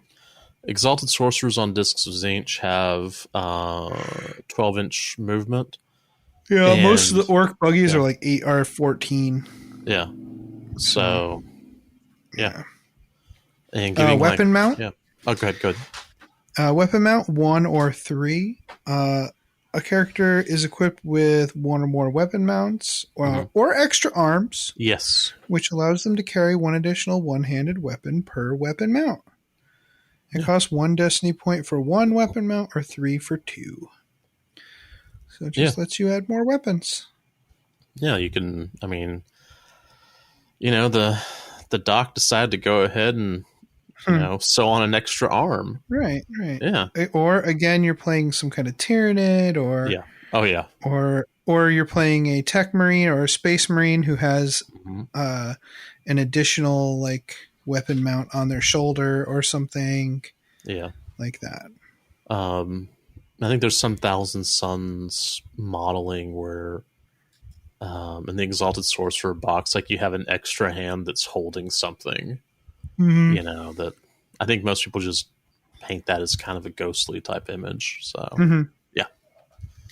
So what I'm going to do, I'm going to post this, and I really want people's feedback on the Destiny points for all these abilities. Yeah. I would love folks to put together some characters and show me what they look like and what they'd like to see. Yeah. Again, if you're playing in a campaign with Apotheosis, then everybody should probably have them because these are better characters. Or you can say that the Apotheosis characters are like +1 crusade point when you're going into battle because they are a little bit better. We'll probably end up looking at them like my group, because I was talking with the people in my group about it, and they're just like, "Oh, that sounds fun." So yeah, give it a shot. Yeah. Some of the abilities will likely adjust in Destiny point costs. You know, just because that by the nature, like we put this together in like a week and a half, and normally this kind of thing is play tested. Yeah. So help us out. Okay, please.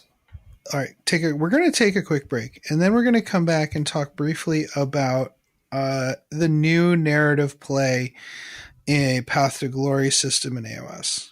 Greetings, mofos.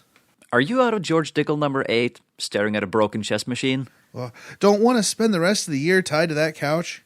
Well, why don't you head on over to the 1 Hour a Night Facebook page and see what exciting stuff is going on there. It's a place to post all your daily progress in the hobby grind, as well as receive and give positive feedback. Also, there are usually a few interesting challenges going on. That's right. All you have to do is search for 1 hour a night on Facebook. That's numeral 1 hour a night, all one word. Blood serum tests will be administered prior to approval. Se til helvete og kom dere vekk. Det er ikke ei bikkje, det er en slags ting. Den imiterer ei bikkje, men det er ikke det. Kom dere vekk, idioter! What he said.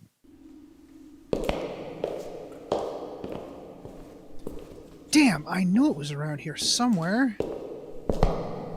Damn, where is it? Can I help you? Ah! Scared me. What do you seek? I need the perfect scenario for a narrative game I'm running this week, and I can't find one. Sir, this is the Black Library. We don't have narrative scenarios. Well, then where should I go? Might I recommend the Tabletop Campaign Repo? The Tabletop Campaign Repo? What's that? The Tabletop Campaign Repo is an ad-free site for hosting resources related to playing tabletop miniatures wargaming. Oh, like scenarios? Absolutely. Also, event packs, custom objectives, tracking sheets, custom terrain rules, maps, icon packs, award templates, and more. Oh, and this is for Warhammer 40k? Among other things, there's also Age of Sigmar, Kill Team, Warhammer Fantasy Battle, and others. They're always open for content submissions for any system, even non-Games Workshop materials. Oh, that's awesome. It sounds like a great way to save all of this great content the community makes. A lot of that stuff often ends up disappearing into a dead message board or Facebook group. Exactly. It's a real community effort. Great. So, how do I get there? Just go to that webway gate marked tcrepo.com. tcrepo.com. Got it. Can I ask you one more question before I go? Fire away. This place is really easy to find. How come Armand can never find it? Oh, because it's more funny that way. Oh, yeah, clearly. Once again, the Tabletop Campaign repository can be found at tcrepo.com, and they're always looking for submissions.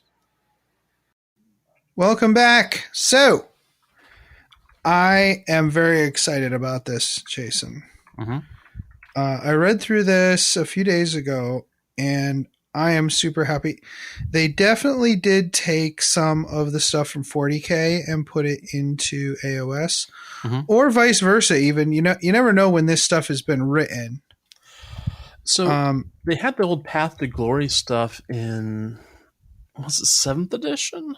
Yeah, started in 6th actually. I think 6th. Okay. Yeah, and it was just chaos versus chaos. And yeah, it slowly evolved. Yeah, and I know it they started had it showing for up. G-dubs. Not G-dubs, sorry, but for 40K. And I think they had an AOS. Well, it wasn't AOS at that time, but it was kind of like AOS at that time. Yeah, first edition AOS, I think, and I think before they had points, and they did these Path to Glories where you randomly determined which units you got. Mm-hmm.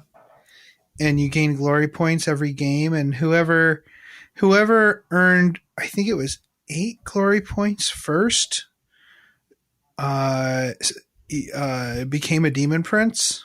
That sounds. And if about they right. won that game, they won the Path to Glory campaign. Okay, that's what it was. Okay. Yeah. So they started adding this to other army books too. Mm-hmm. So Path to Glory became like a narrative play, randomly build your army, super fun type thing. Yeah. Now it's Path to Glory in name only. It's still a narrative system. Yeah. But it's AoS Crusade. Oh, okay. Hey, that works. So there's a cool roster in the back of the book that you can photocopy. Mm-hmm. So this is going to be basically me reporting on it. Yeah. In this segment, because I read the whole thing and Jason doesn't have the book yet. Yeah. Wait. Again, thank you, games. Come from? Yet. Hey, yeah, you want to play AOS. I assure you. I want to play demons and run around on the tabletop and laugh uncontrollably. Who doesn't? Yeah. So there's a roster for your Path to Glory army. Mm-hmm. You start by picking a faction and a realm. So your army needs to have a set faction and a set sub-faction if you pick one. Most people do. and you have to pick a realm for them to be from. All of those have special abilities in Age of Sigmar that overlap each other. And these are all in the book. Yeah, they're all in different books. Okay. You pick a starting size and territory. So there's like a chart in the book that says how many territories you get based on what size of warband you're starting at. So it's like 600 points, 1,000 points, 1,500 points, and 2,000 points. Okay. At the smaller sizes, you start with 1 territory. At the bigger sizes, you start with 3 territories. Mm-hmm. It also tells you how many units you can start with in your roster. Okay. Yeah. I'm looking at the numbers here because I just built that AoS list a couple of nights ago because we were talking about with Tucker like how to use the Azure app, how to use that, and so it's still pretty good, but it needs to be updated now with the new rules. Oh, I liked it. I thought it was really easy to put together a list. Yeah. It doesn't have all the stats. Yeah. I mean, it kind of does because if you click a unit, you can go look at it. Yeah.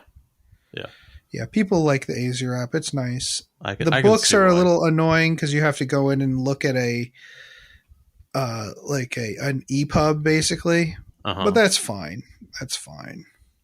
Got it. So there are limits to your unit types. So you can only start with just 1 war machine or 1 wizard or 1 battalion, 1 endless spell, etc. They're trying to balance things out. Yeah. 1 unit has to be your general. The territories. So the territories you can pick at the start are the Old Keep, the Wild Lands, and the Forgotten Mine, the Arcane Waypoint. So I wanted to say these because these are kind of your holdings. Yeah. And they're all narratively based. Each of the territories increases your maximum number for each type of unit in your army. So remember where I said you can only start with 1 war machine? Well, there's, I believe it's the Forgotten Mine that increases the number of war machines you can have in your army.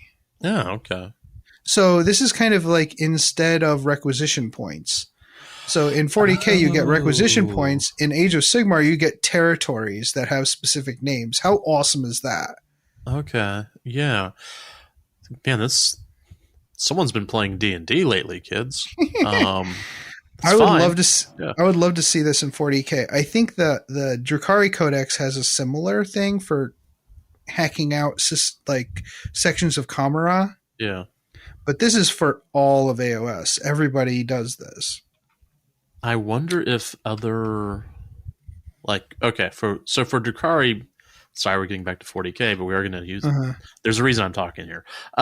So that's what taking over parts of Kimura, because that's a big thing with who they are,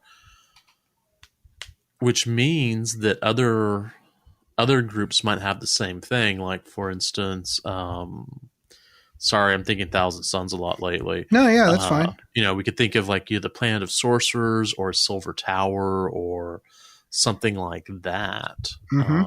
Yeah, orcs could have squig pits. And arenas the modeling and opportunities. Mech shops. The Mech shop, you could. Yeah. No, it's freaking amazing. Yeah, it's a great idea.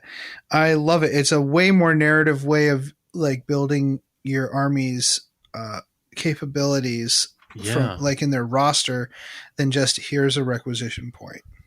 Right? I'm kind of hoping that this. So one of the things I've told my friends and whatnot in the past is watch Age of Sigmar. Yeah. That's where the experimentation is. Mm-hmm. If you see something cool in Age of Sigmar, next edition 40K will have it if it works. So. Yeah, it's cyclical. They kind of feed off each other, right? And I love that. Yeah. So I like this very much. I do too. There's you can upgrade them. So there's an upgraded status which allows you to increase their abilities. So instead of adding 1 unit, it adds 2 units or whatever. There's also ones that increase other abilities. There's one called Ruins of Myth and Borderlands. Okay. Really cool stuff. There's then we have a stronghold. Your army has a stronghold. Mm-hmm. The stronghold sets limits on how many territories you can hold. So it starts at 3, but if you have a bigger stronghold, it has a greater influence. You can hold more territories. And how many barracks you can have. So you start with 3. That determines your max number of units. And then how many outposts you can have. You get 1 to start. And there are upgrades for your strongholds. Yeah, there's your Tower of Zinch Yes. right there. There's and you modify your army with glory points. Oh, I'm excited about this. This is so the glory points let you modify and you start adding territories and stuff like that. Mm-hmm. Interesting. Yes. This system is fascinating. I'll need to see whenever. Is the rulebook only going to be in the Dominion box, or is it going to be one of those? No, I would hold off on buying the Dominion box. Oh, I'm not.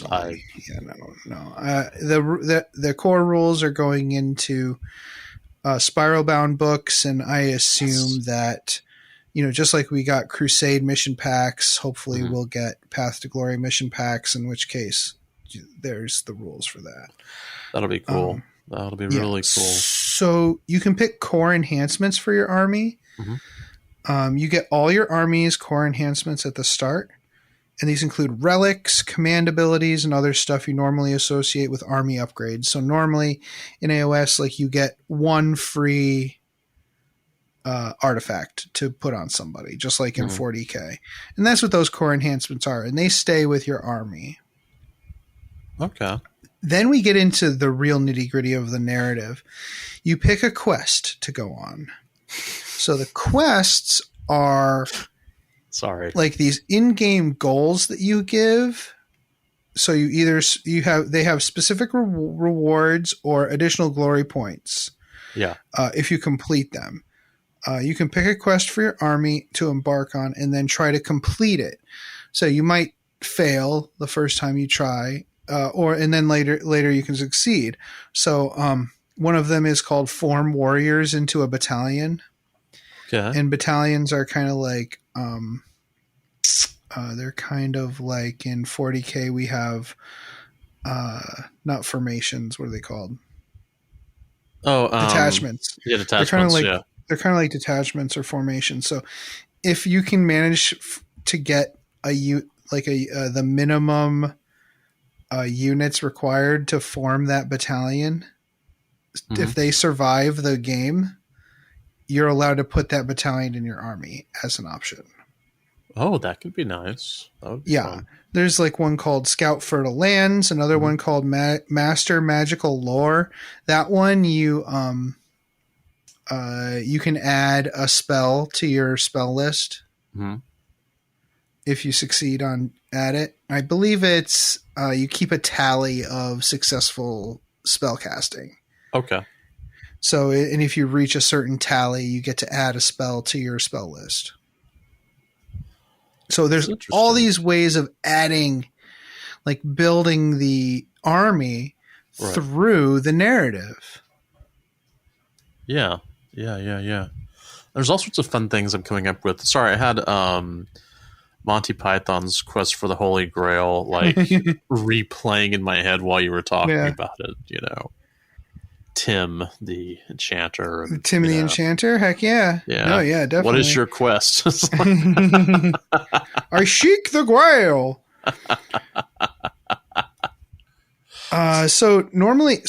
When you play battles in this system, there are tiers of battle to ensure the armies that are more powerful don't stomp the weaker armies. There's a limit on bonus enhancements and stuff in your games if someone doesn't have enough. After the battle, you earn glory points and resolve any injuries. The unit actually can be killed or start the next game with wounds or even to earn personal renown. So if you roll a 1, they're dead. If you roll a 6, they gain XP. It might actually be a 2-dice system. Okay. I don't remember. I don't have the book right on me. It's in the other room.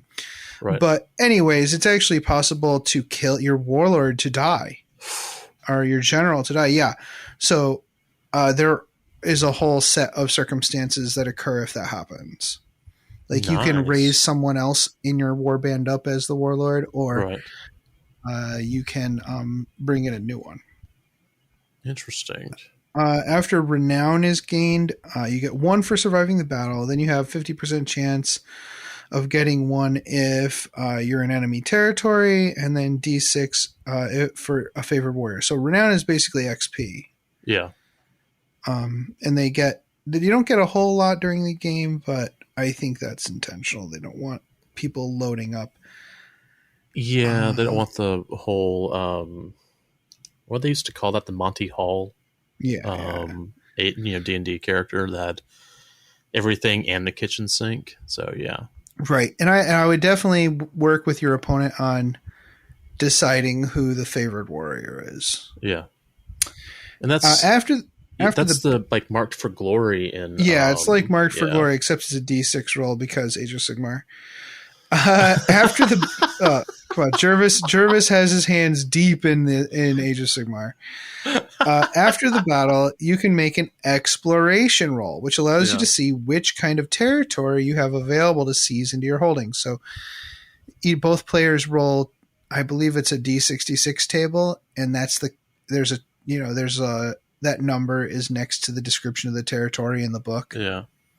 Now, it costs 10 glory to buy it. Now, I think it would be way cooler to do this roll before the game begins. Right. And then both of you are fighting over the same territory. And and then you can set up your terrain based on the territory you rolled. That could be really cool. Yeah. Although, honestly, if the territory is kind of, I mean, I'm sure this won't happen, but if it's territory that no one wants, it could be one of those where, okay, I concede. Yeah.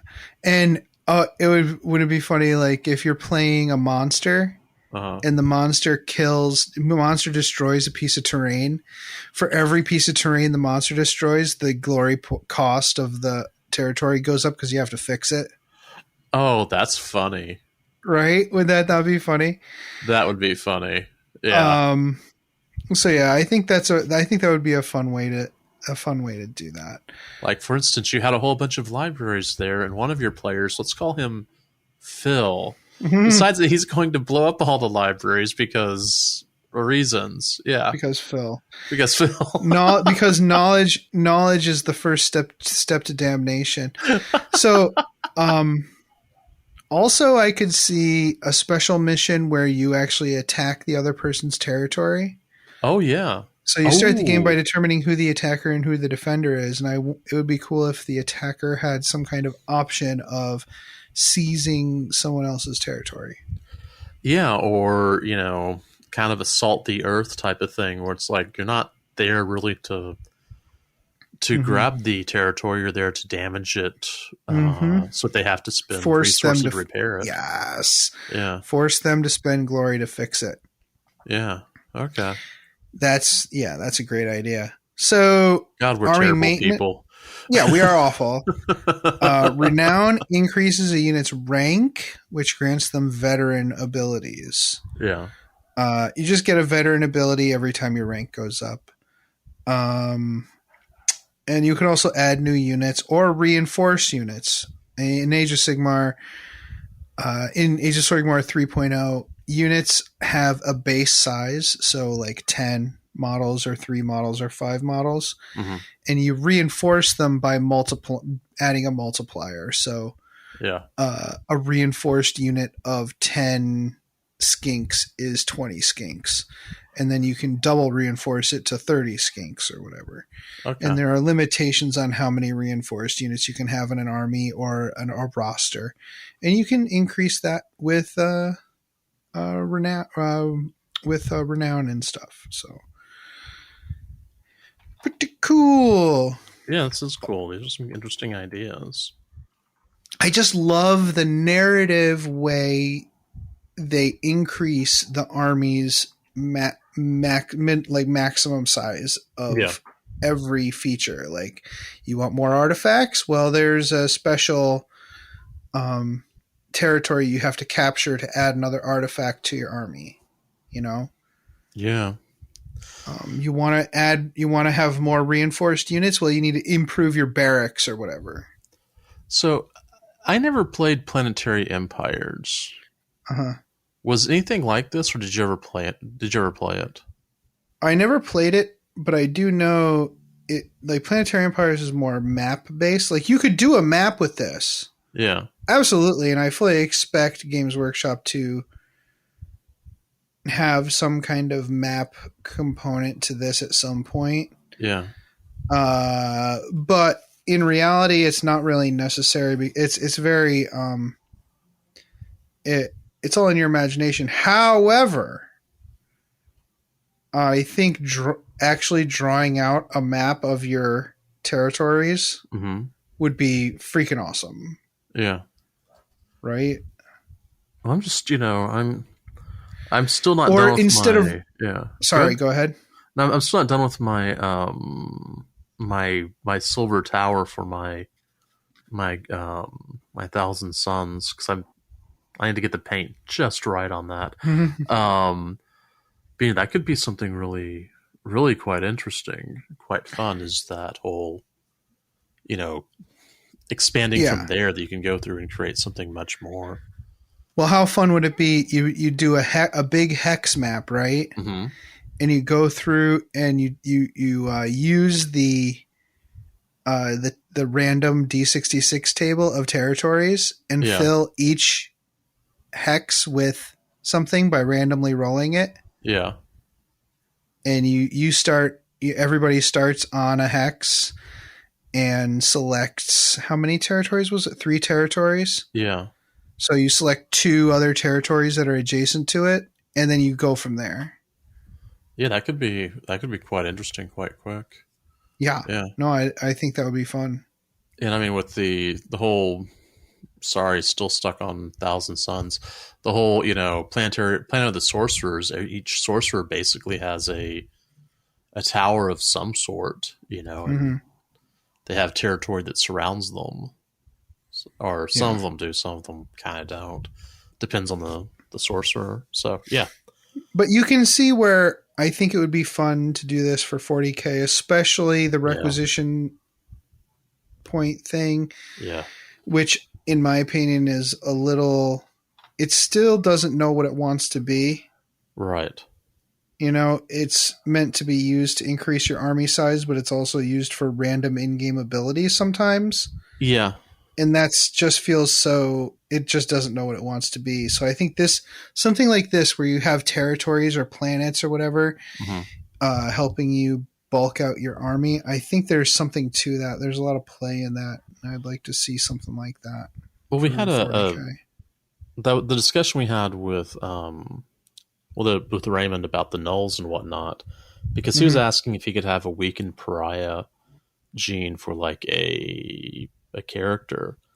And I think I mentioned, well, instead of thinking about a points increased, why isn't it just a command point?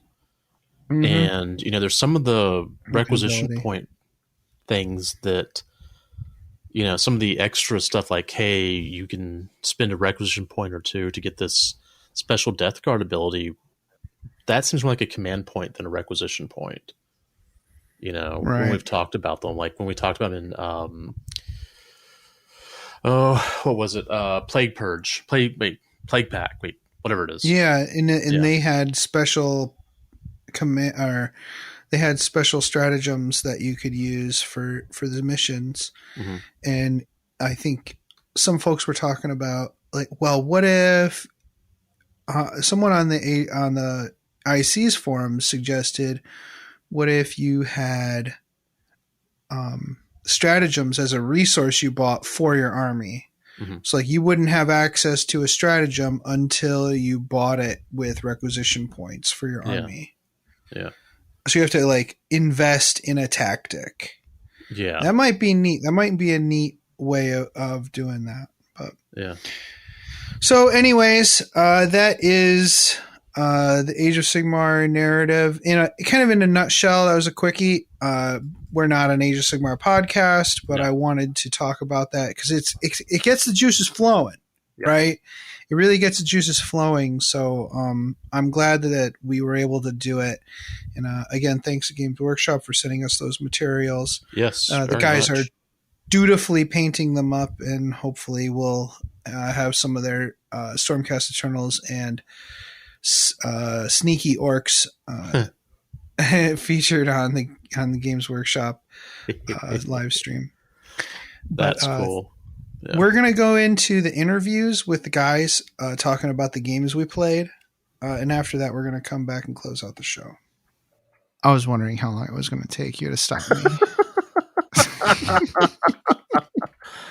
I was wondering myself. Okay, go for it. Come here, boy. Get the ball. Come on, Max. Get the ball. Mom, Max won't get the ball. He's lazy.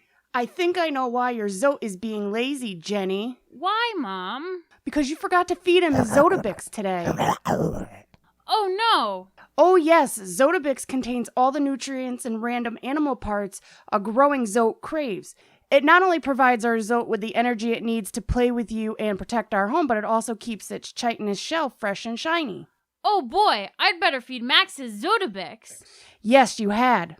Zotabix is made in part from grade A time for Astra dinner. Militarum post-engagement byproduct and is infused with 112 essential vitamins No, and Max, minerals down. harvested from your Zote's natural habitat, the finest desert depths. Ah! Zotabix is available in any shopping center on worlds where Zotes are allowed or where the Imperium's inexorable influence has not yet reached.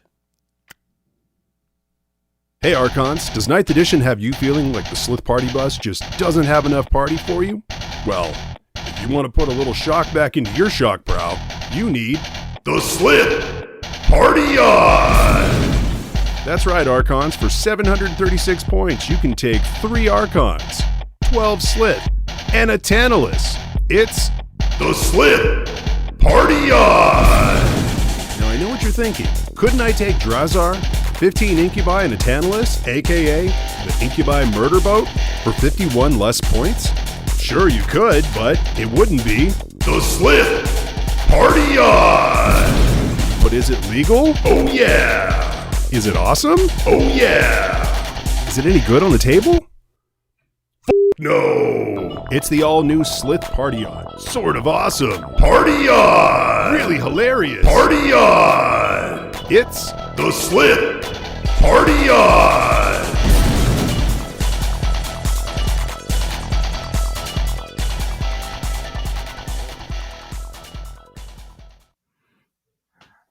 Hello and welcome to a special episode of Masters of the Forge. We're talking AoS 3.0, third edition of Age of Sigmar. First of all, I want to thank Games Workshop for sending us a copy of the new box set. Yes, thank you very much. We're very happy about that. We appreciate it. So we got together last weekend to play some Warhammer in the hopes of playing the new edition after we got an email from Games Workshop from the fine folks at the community team. And the box didn't show up, so we played regular Sigmar, second edition. But I think it was actually pretty good to get a little bit of a contrast. So we got together again this weekend and played with the new edition. We played 2 games today. Dave and I played a 2,000 point matched play game, and Kendrick and Tucker played a smaller game using the armies in the box. Mm-hmm. Right now we're going to talk about the game that Dave and I played. Dave, thanks for joining me. Thank you for having me. Thanks for coming all the way down. Yeah, no problem.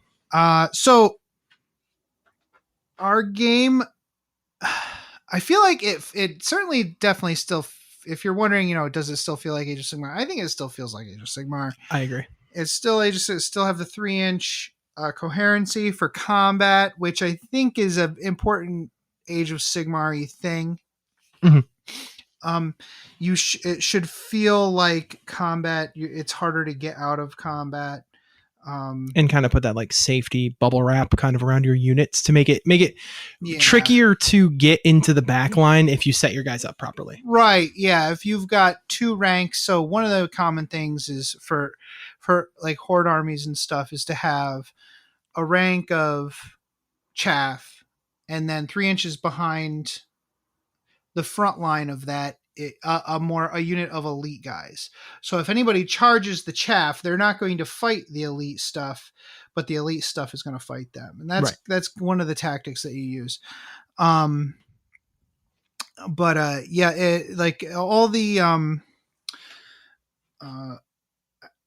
all of the mechanics and stuff still feel like Age of Sigmar. What do you think, Dave? I agree. There's it feels like AoS. It feels like AoS 2.0, and so there's like and more stuff. Right. So if you like AoS 2.0, it's just a matter of learning the new things. The hero phase is a lot more interactive now. Mm-hmm. I will admit there's some things that I kind of forgot to do, just here and there. Me too, and I think that comes to the crux of it, and there's a lot of stuff to remember. We have heroic actions that you both take, both of you take in the hero phase. Yep. And I think just the one is once per game. Anything that's once per game or once per battle. Yeah, it seems like that's always tricky with me because you always have to remember. You also kind of forget who's done it. Yeah. Well, yeah, exactly. Some of the heroic actions that they have in here are really good, and if you forget who you've done it with, you can end up in a situation where you're like, who's done this so far? Right. I've kind of forgotten. Their finest hour. Pick one friendly hero. Add 1 to wound rolls for attacks by that hero. Add 1 to save rolls for attacks that hero until the end of that turn. You cannot carry out this heroic action with the same hero more than once in the same battle. So that one is tough because you have to remember for each hero. You have to remember for each hero, and so maybe you have a token on every hero and remove it when you use it. Either that, or you just check boxes, checklists. It goes back to checklists, my man. Like, we talked about this back when we were learning AoS back in the day. Was that we had checklists that we would run through just until you get a feel for this. The new edition it's good. A lot less rerolls. Like, that's great. Unless you have rerolls built into your characters or your units, you're not rerolling anything. No, everything is +1 to hit, +1 to wound. Then but yeah, it was like it's pluses to this, pluses to that, and they brought in the 40k max min of +1 -1. Mm-hmm. So the best you're looking at for any hit or wound rolls is going to be +1. Yeah. So you can actually hit Marathi now, which is nice, because her -3 to hit her at all times is not always there. Mm-hmm. So which is nice. That may have gone away in the newest Daughters of Cain book.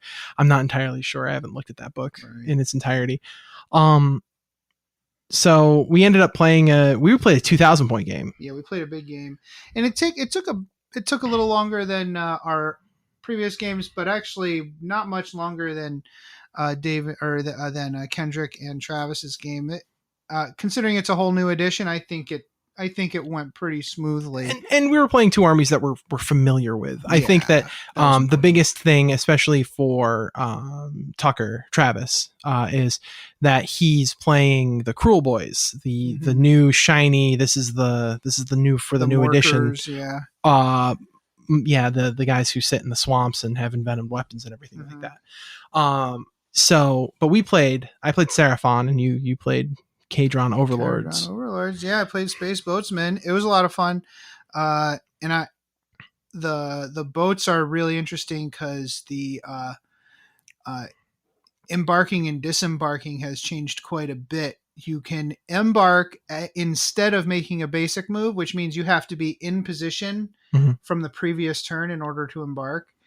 And to disembark, you can only do that at the end of the movement phase, and you can't disembark from a boat unless you've remained stationary. And that includes jumping to the skies or whatever that thing is called. Yeah, so that's tough. They actually added that into the rule book, which I thought was pretty awesome. So in our game, we played one of the basic missions, the frontline assault mission, where you're kind of flipping between. We have 3 objectives in the middle, and you kind of flip between them And it did seem like, for a while it was 5 points, 5 points, 5 points, 5 points. Yeah, and then I started to lag behind a little bit because I started running out of guys. Yeah, I focused on the 2 big units of Saurus Warriors because I knew that I had very few models, and there was no way I could hold objectives if you still had those warriors on the battlefield. Yeah. I didn't know you didn't know about salamanders.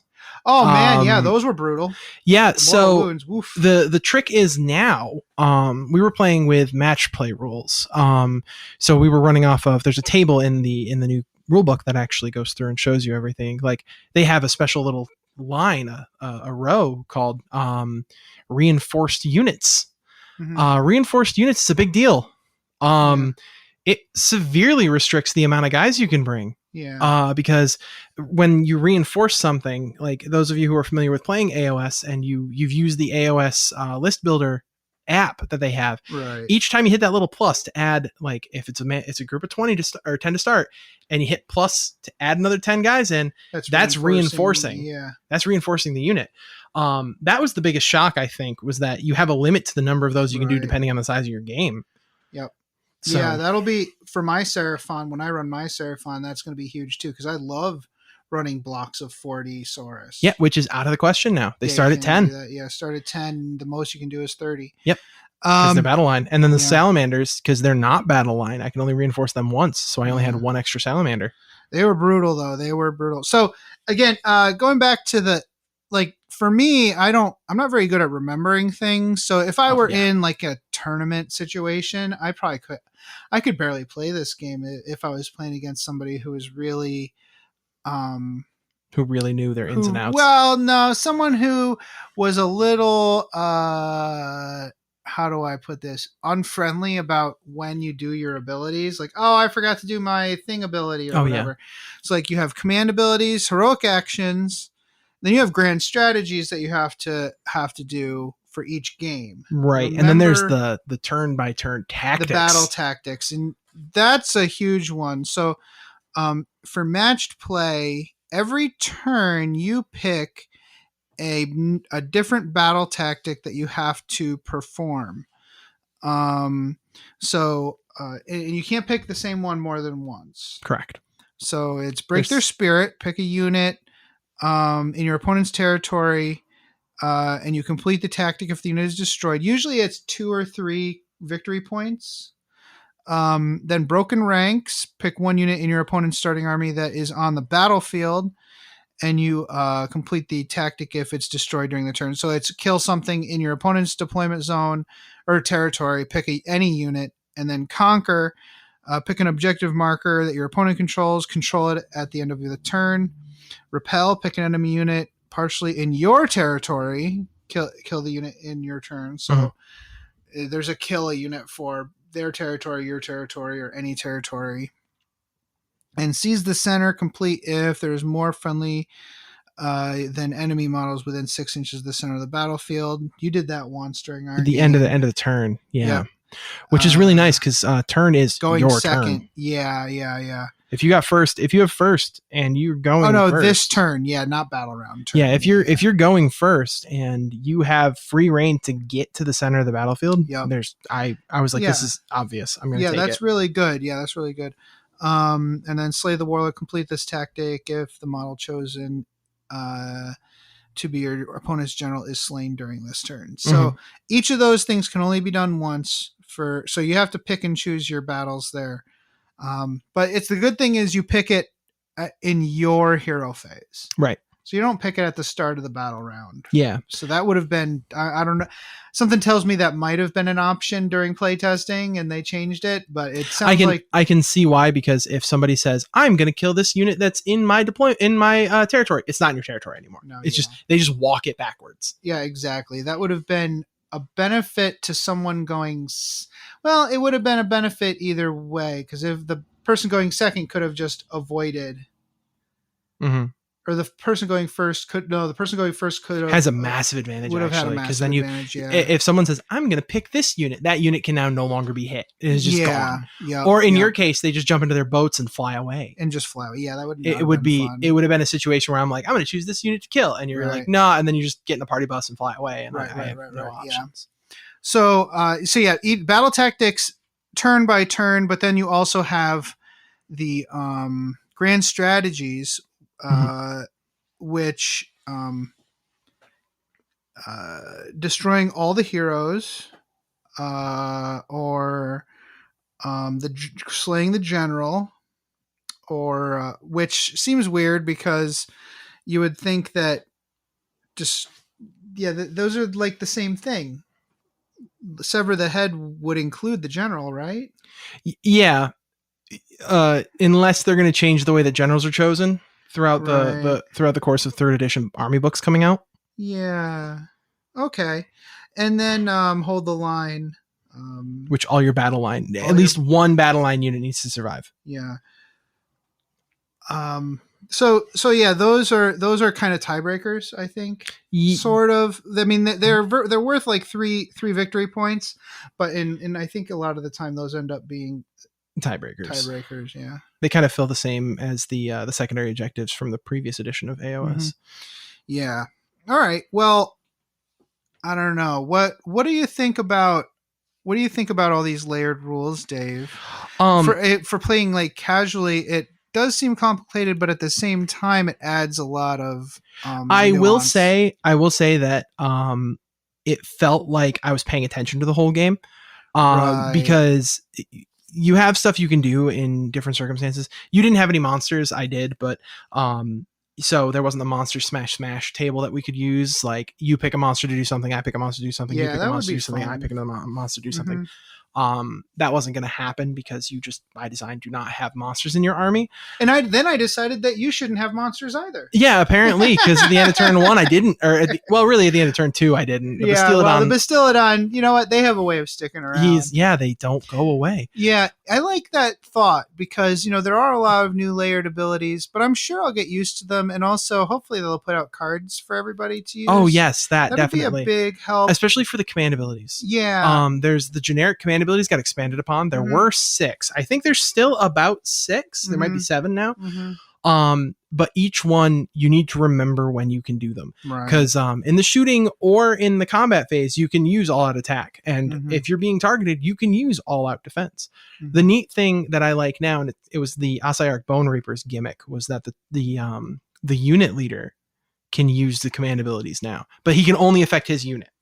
So he basically goes, oh cool, it gives the unit leaders a reason to be there.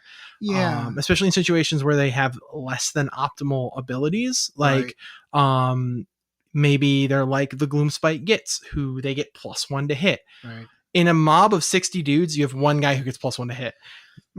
Neat, cool. I'd rather use him to give command abilities. I think one of the things that maybe we didn't see to its fullest extent was because we were basically in each other's faces from turn 2 onward, was rally.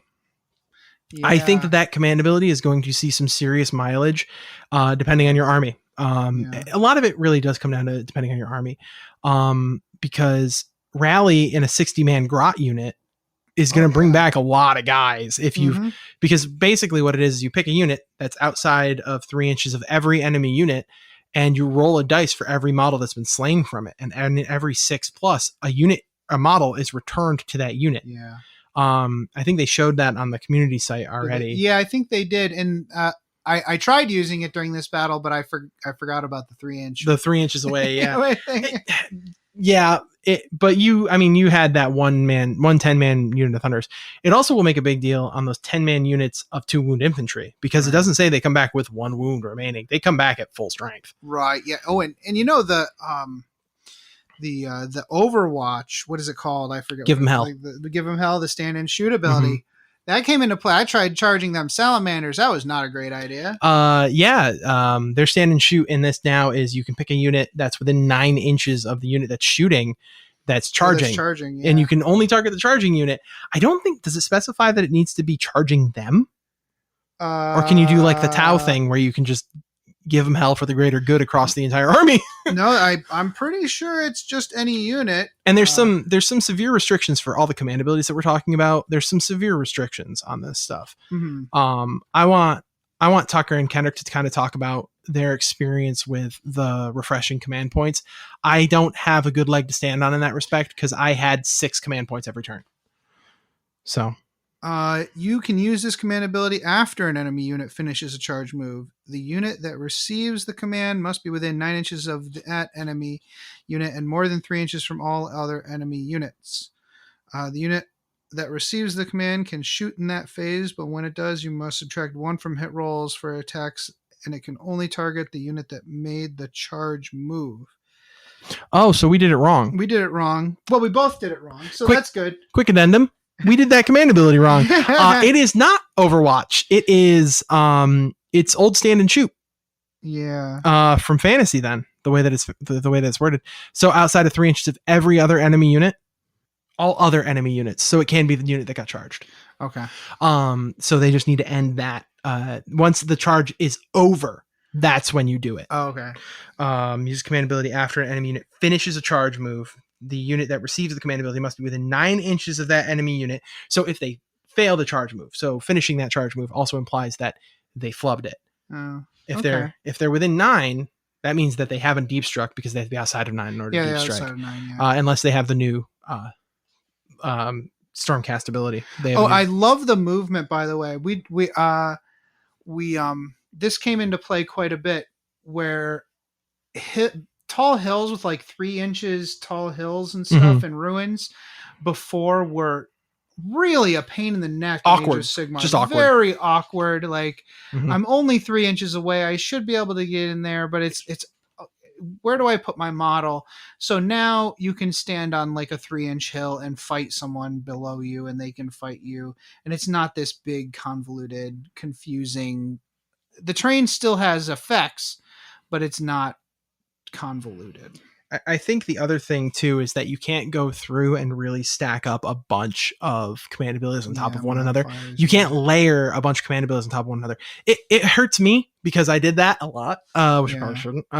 But yeah. So now command abilities, a model cannot issue more than one command in the same phase and cannot receive more than one command in the same phase. So it's really important that you realize that you can no longer stack like 2 command abilities together to make some amazing ability. However, you can stack command abilities and triumphs. Yeah. Triumphs are new now in the book because they are in the core rule book, as there's 3 of them.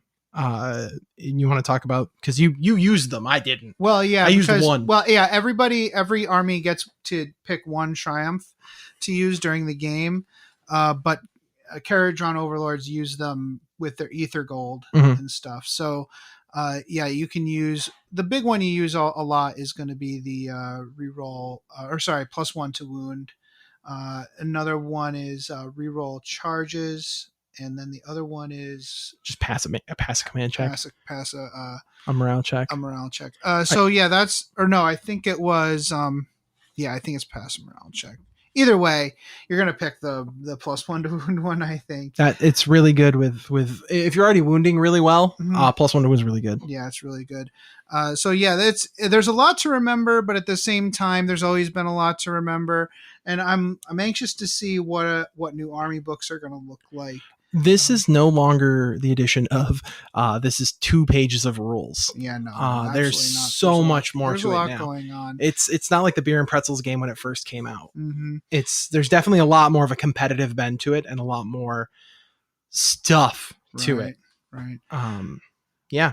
Well, thanks for joining me, Dave. I really appreciate it. We're gonna go eat some lunch or eat some dinner, and we're gonna come back and we're gonna talk to we're gonna talk to Tucker and Kendrick. Yes. About the new armies that they played with. Potty break. I need to have a potty break. I gotta pee. I've had a coffee and some water and some coffee and then some coffee again. Hey, mofos. Are you looking for more Warhammer 40k video content? Well, the Scarred Cast posts regular battle reports as well as tactics and strategy videos. Be sure to check out all the cool hobby content for the avid tabletop wargamer. That's Scarred Cast, SKARED on YouTube. And we're back! Yay! We have Kendrick and Tucker with us. Kendrick is Dave's brother. Yes. They're both sexy, but in different ways. I mean, that's a fair way to go with it. So Dave and I played a 2,000 point game. You guys played with the models in the box. How many points is it in the box? It's a little over 1,000. A little over 1,000. Mine was 1,400. If I do not include, Yandrasta, the chick with the big spear. The big spear lady. Yeah. Okay, and yours was 10. 1,070. 1070. Okay, so there's definitely more Stormcast Eternals than orcs, and we thought there would be a battle plan inside the box. There was not. There was no battle plan in the box. So I think if you wanted to use everything in the box, I would say give the orcs kind of a recycle ability or so. If you're using everything in the box, maybe let the orcs recycle one of the units or something like that. Or if you have other orcs, just bring any of the orcs. Others. You can easily bring 300 points of something. Buy 2 boxes. Yeah. Mm-hmm. Right. Well, yeah. So, what was your guys' game like? You played on the small board, right? We played on. Dave and I played on a regular sized battlefield. You guys played on a tiny battlefield. We did, and honestly, I felt like it definitely went in favor of the Stormcast for that reason, because we were on that smaller board. Yeah. Me being able to get in really tight and just force fighting until his heroes hit the battle, and then they just took my guys off the table. Because as soon as his heroes started hitting, my guys just started falling. All right. Well, what did you think about those heroes, Tucker? I like the orcs. It's a little awkward with what they give you because you have 20 of the hobgoblins. Uh-huh. And they're not battle line. They're not battle line. They don't really get any bonuses for what we have for rules for them from the Allegiance ability. Oh, okay. So it's weird out of the box. It's just 20 bodies to try to stop them from getting closer. It needs an army book. Yeah. Real bad. Well, I also think I'm amazed at the choice that they made of not putting 2 10-man of whatever I don't know what they're called, their actual battle line that came in the box. I'm surprised they didn't just put 2 of those and 1 squad of the hobgoblins, because the hobgoblins are not battle line and they put 2 squads of those. So you need 2 battle line for 1,000 points. Yeah. We just winged it with what was in the box. Yeah, I mean that's fine. I think it's more of an open play type situation with that box anyways. So Dave and I talked at length about the layered complication of things and how it might be making things more complicated, but also making it a little bit more interesting and more interactive between the 2 players. Did you guys find that a little more complicated, but more interaction between each other? Yeah, it feels like you kind of have to have a checklist to remember all the steps now. So it'll be a little bit slower to start until you get used to it, but everything else speeds up and gives you that little bit more stuff to do. Right. So let's talk a little bit about the units themselves and the new armies themselves. Kendrick, what was your favorite unit of the new units? Of the new units, I think the standard, what they're adding for the new troops are really good. I don't know if they need the mortal wounds on, because when you roll their attacks, the Vindicators, they mortal wound on a 6, which is really cool, but it is kind of spammed all across Age of Sigmar. I'm not trying to complain about it because. Well, as I was the recipient of some relics and those salamanders during my game with Dave, I was certainly feeling that mortal wounds on 6 situation. Yes. Oh, D3 mortal wounds on 6 situation. I really. The Praetors, the ones who are the bodyguard unit, have a really neat ability in that they have the ability to shield a hero, and their shield extends beyond what I've seen in other versions. They have an ability that allows them to, on a 1 and a 2, the hero still remains taking the wound. On a 3 or a 4, the unit of Praetors takes the wound, and then on a 5 or a 6, the wound's negated. So it's even stronger than what you see as a lot of the pawn off wounds to other units, because I feel like it definitely allows for a little bit of a bubble. So you can kind of I don't know if this unit's, because in the box they come with only 3 of them. So I'm wondering if this is going to be a 3-man unit or if it's going to be a 5-man unit.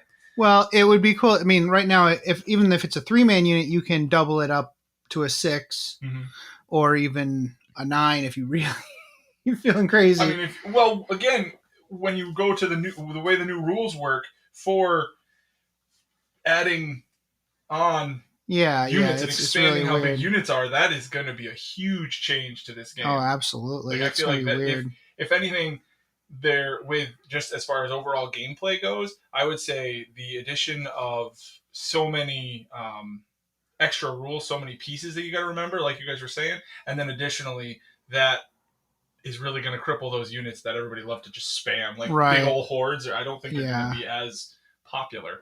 Yeah, my Karajan Overlords are all not even remotely affected by that at all. But my Seraphon, where I was taking like 40 blocks of warriors. No, yeah, that's going to be rough. It's going to be rough for that army. So, what do you think about like your Oryx, Travis? I like what they have basically shown us for what the new faction is. I'm curious to figure out if it's going, like, what else they're going to add to it, because the actual orcs themselves are great, and the hobgoblins are a screen unit for under 100 points. I can live with that. Oh, yeah, that's what they're for, right? Yeah. Like, you throw a bunch of those guys up front, and then you put the real guys behind them. Yep. Yeah. Working what was there, it's a little rough, but like the kill boss on the Gnash Tooth. That's cool model. That thing's really cool. It's a beautiful model, and that thing... You made it a wizard, right? I made it a wizard because I took the generic abilities. What was that? What was that? It was the scroll from the book. So it was a scroll from the book, and then it was the warlord trait that allows him to reroll casting. So he not only had the ability to cast... But he was really good at it. Yeah, but he could reroll it. And, I mean, giving himself the rerolls to armor is really cool. Or giving himself the +1 to armor, sorry, not rerolls, but +1 to armor. Just walking around being like, I got +1 to armor, and then, I'm an all-out defense. Good luck, you're not going to wound me. Yeah, that's really cool. That was an enhancement, like a command ability enhancement? Yep.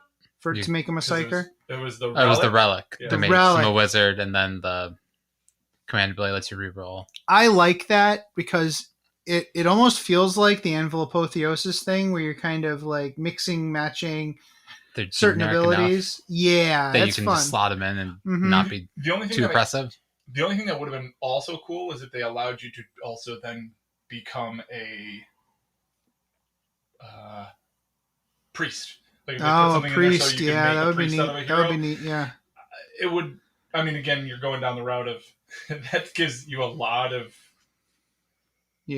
different abilities, because some of the prayers are really cool. Yeah, some armies are meant to have like wizards, some armies are meant to have priests, and never the twain shall meet. All right, cool. So speaking of cool models, Tucker, how did you feel about putting the orcs together? The orcs weren't too terrible to put together for push fits. Really, the only complications I had were with the Garipas, which are the actual boys. Their shields, the pegs that you're supposed to line up with on the solo shields can be a pain, so I just ended up cutting those pegs off and gluing them. Yeah. After I broke one arm trying. Yeah, fair.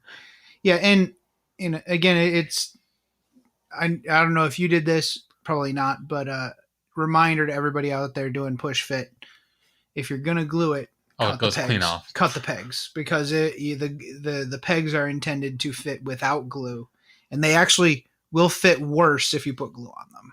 Oh yeah. Yeah. Kendrick, how did you feel about modeling the Stormcast Eternals? I feel like these Stormcast Eternals are better overall than the ones from the Soul Wars box. They've gotten better. Yeah. The only one that I had a lot of issues with was the big hero lady. She, her wings did the back plate that her wings are supposed to come attached to. Yeah.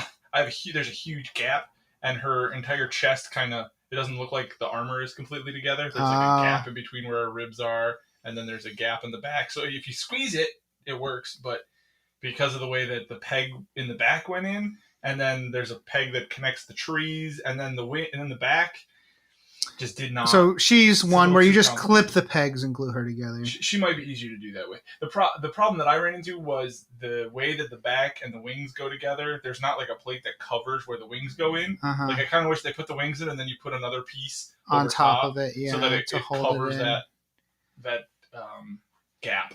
Right. There was quite a gap there. But other than that, I didn't have any issues. I had to clip and glue one of the infantrymen, the Vindicators, because of the way that the torso, like there's like a torso twist that they're doing in the way that the model comes together, and just one of the points just lines up. If you don't do the legs just right, the gap is just too big. Right. So I just cut it and glued it so it works better. Okay. Were any of your models where the base? No, because you didn't have any slot bases. All the hobgoblins, the way they separated them, there was a body and another leg, and half of them they cut either a chunk out of the slot that you're supposed to stick it in behind to put in, or it's just they connect together. Ooh. So that was the other thing. So we had to always double check to make sure the slots were actually cleaned out. Because if the base part wasn't cleaned off, which you usually ignore, it pushes the whole model apart. Yep. I have had that happen. Not on any of these models, because all of them were just... The only ones that had multiple bases was the main lady, the named hero, and then the Lord character. But the only issue I ended up having with him was when I finally got him together, the shoulder, I think it was the right shoulder, slowly has been just coming apart. So I'm going to put glue in there and just squeeze, and then just clamp it closed. Clamp it and just leave it. And let the glue pull it together. All right, cool. Those are really good tips. Have either of you painted any of these models yet? I know we just got them yesterday, so it's not like Thursday, but yeah. you've had basically a day, to work with them. So, have you had a chance to get any paint on them? I've gotten all of mine are based, and I have technically one hero that David did, because he came over last night and we were just goofing around and painting, and then I was able to do one of the Vindicators, the baseline guys, just to get my paint scheme down and what I want them to look like. Right. So they paint. The recent push fits have been really good in comparison for painting in comparison to the old stuff. Feeling pretty good about how you're getting paint on these guys. Yeah, I haven't had any issues. Good detail, good deep detail, recesses and everything. I've had no issue with that. Are you gonna? Yeah. What are you thinking about? What do you think about Tucker? Are you gonna? The orcs shouldn't be too bad. A lot of them are a lot of cloth. I'll probably do a mixture of both. Yeah. I've been using a lot of contrast and stuff for over the metals and all that makes it nice and easy. I mean, if those slabs, the pitted shields would look really cool. Like do a silver, like a baseline silver coat on the shield, and then just do like you were talking about purple for the squig face. I'm gonna make my squigs purple. So that'd be great. Yeah, you don't have to do them red, people. You can do these any color you want. You can do a metallic. You like Tucker's thinking about doing purple. You do them flesh colored. You do whatever you want. Oh yeah, they look good. I just have bad flashbacks of the guy who did the all flesh Nurgle army. Like no, Slanesh. Oh, like actual flesh colored Slanesh army. There was a giant great unclean one that just looked like a giant toddler. Yeah. On the table. Well, I've always wanted to do a Slanesh Keeper of Secrets using the great unclean one, shaving off all the pustules, smoothing it down, and painting it like a Slanesh demon instead. Just make it a glutton. Yeah, and like you know how he has the bell? Turn the bell into a goblet, and it's pouring wine into its mouth. I think that would make a great glutton. I forget, especially with the new guy, Glucose. Yeah, but then they make one. They made a glutton. Yeah. But he's not a demon. He's only immortal. Oh. So you could just make him. That could be his evolved form. Like he goes through apotheosis, and therefore that's really smart. I'm trying to figure where, but I've seen. I think it was on one of the 28 mag challenges. Someone literally went through and like did that and filled in the great and clean when it made it look like a giant baby. Yeah, no, I've seen it. It's super terrifying. unsettling. It's terrifying. It's absolutely terrifying. It's amazing. I've seen that before. Well, Age of Sigmar. I think Age of Sigmar is in a good place. I'm looking forward to playing more. If we, I would love to get together and try it again soon.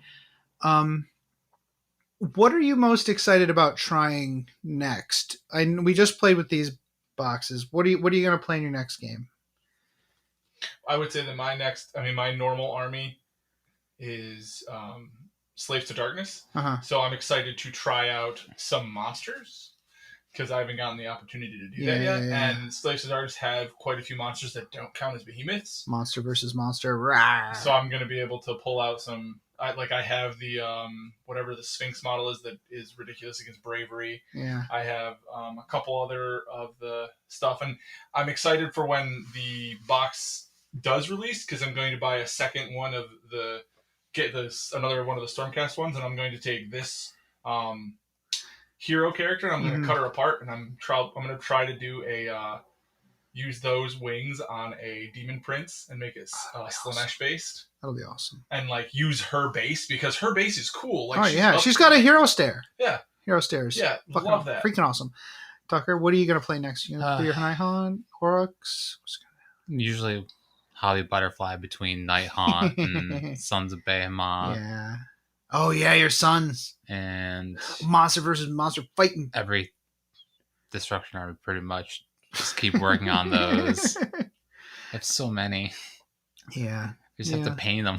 I mean, I also have my Slanesh Knights that I'm very, very, very slowly putting together. Those models are so great. That's the thing about Age of Sigmar, man. Even these little push fit models, it's gorgeous. Gorgeous. They're really knocking out of the park every single release. So I'm looking forward to seeing where this goes. Thanks, you guys. Thanks for joining me in previewing this box set. Thanks again to James Workshop for sending us some sweet models. Thanks, James. That might be the Sam Adams Summerale talking. James Workshop. All right. This is David Annandale, and you're listening to Masters of the Forge, where they bring the world of Warhammer 40,000 to life on your tabletop. Oh, we've reached level 6, and we're back. I hope you enjoyed those discussions that we had with Kendrick and Tucker and Dave. We had a fun couple of weeks of Age of Sigmar goodness. Yeah. More to come, and more 40K to come. Just games being played, hugs being given, beers being drank, swims being swum, dogs being petted. Stuff like that. Yeah. All of that next week. Oh my goodness, what are we doing next week, Jason? It's in the notes, but I forget what it is. Is it in the notes? No, it's a folder. It's a folder. Iron and Faith on Crusade. We need to That's right. knock out some Crusade content. So we'll talk about the AdMech and Sisters of Battle on Crusade. So it'll be 2 big segments of crunchy Crusade-y goodness. But after that, we're going to be doing probably a poop show. Yes. Either immediately after that or soon after that with some friends. Oh yes, it promises to be amusing. It always is. Yes, it does. But until then, play the game the way you want to.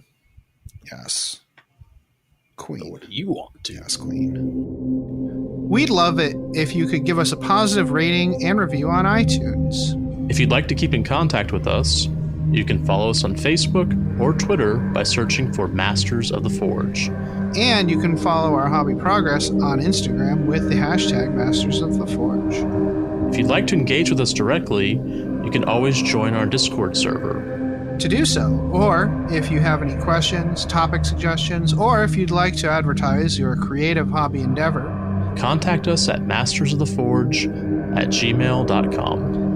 Please consider supporting us on Patreon at patreon.com/mastersoftheforge. Thanks.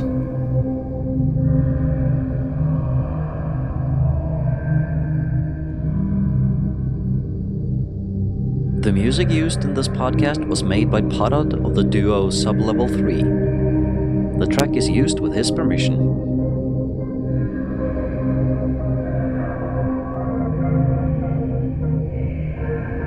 This podcast is protected by the Creative Commons Attribution, No Derivatives, Non-Commercial International License. More information about this license and contact information if you have any requests can be found at our blog, mastersoftheforge.com.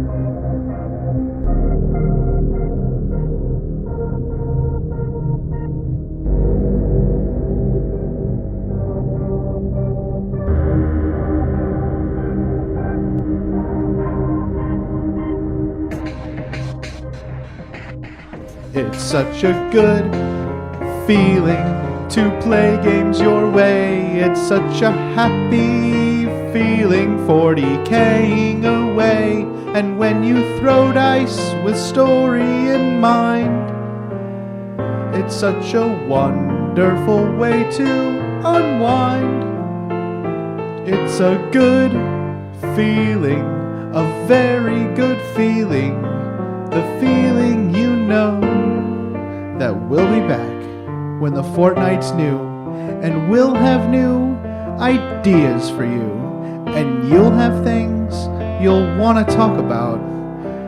We will too.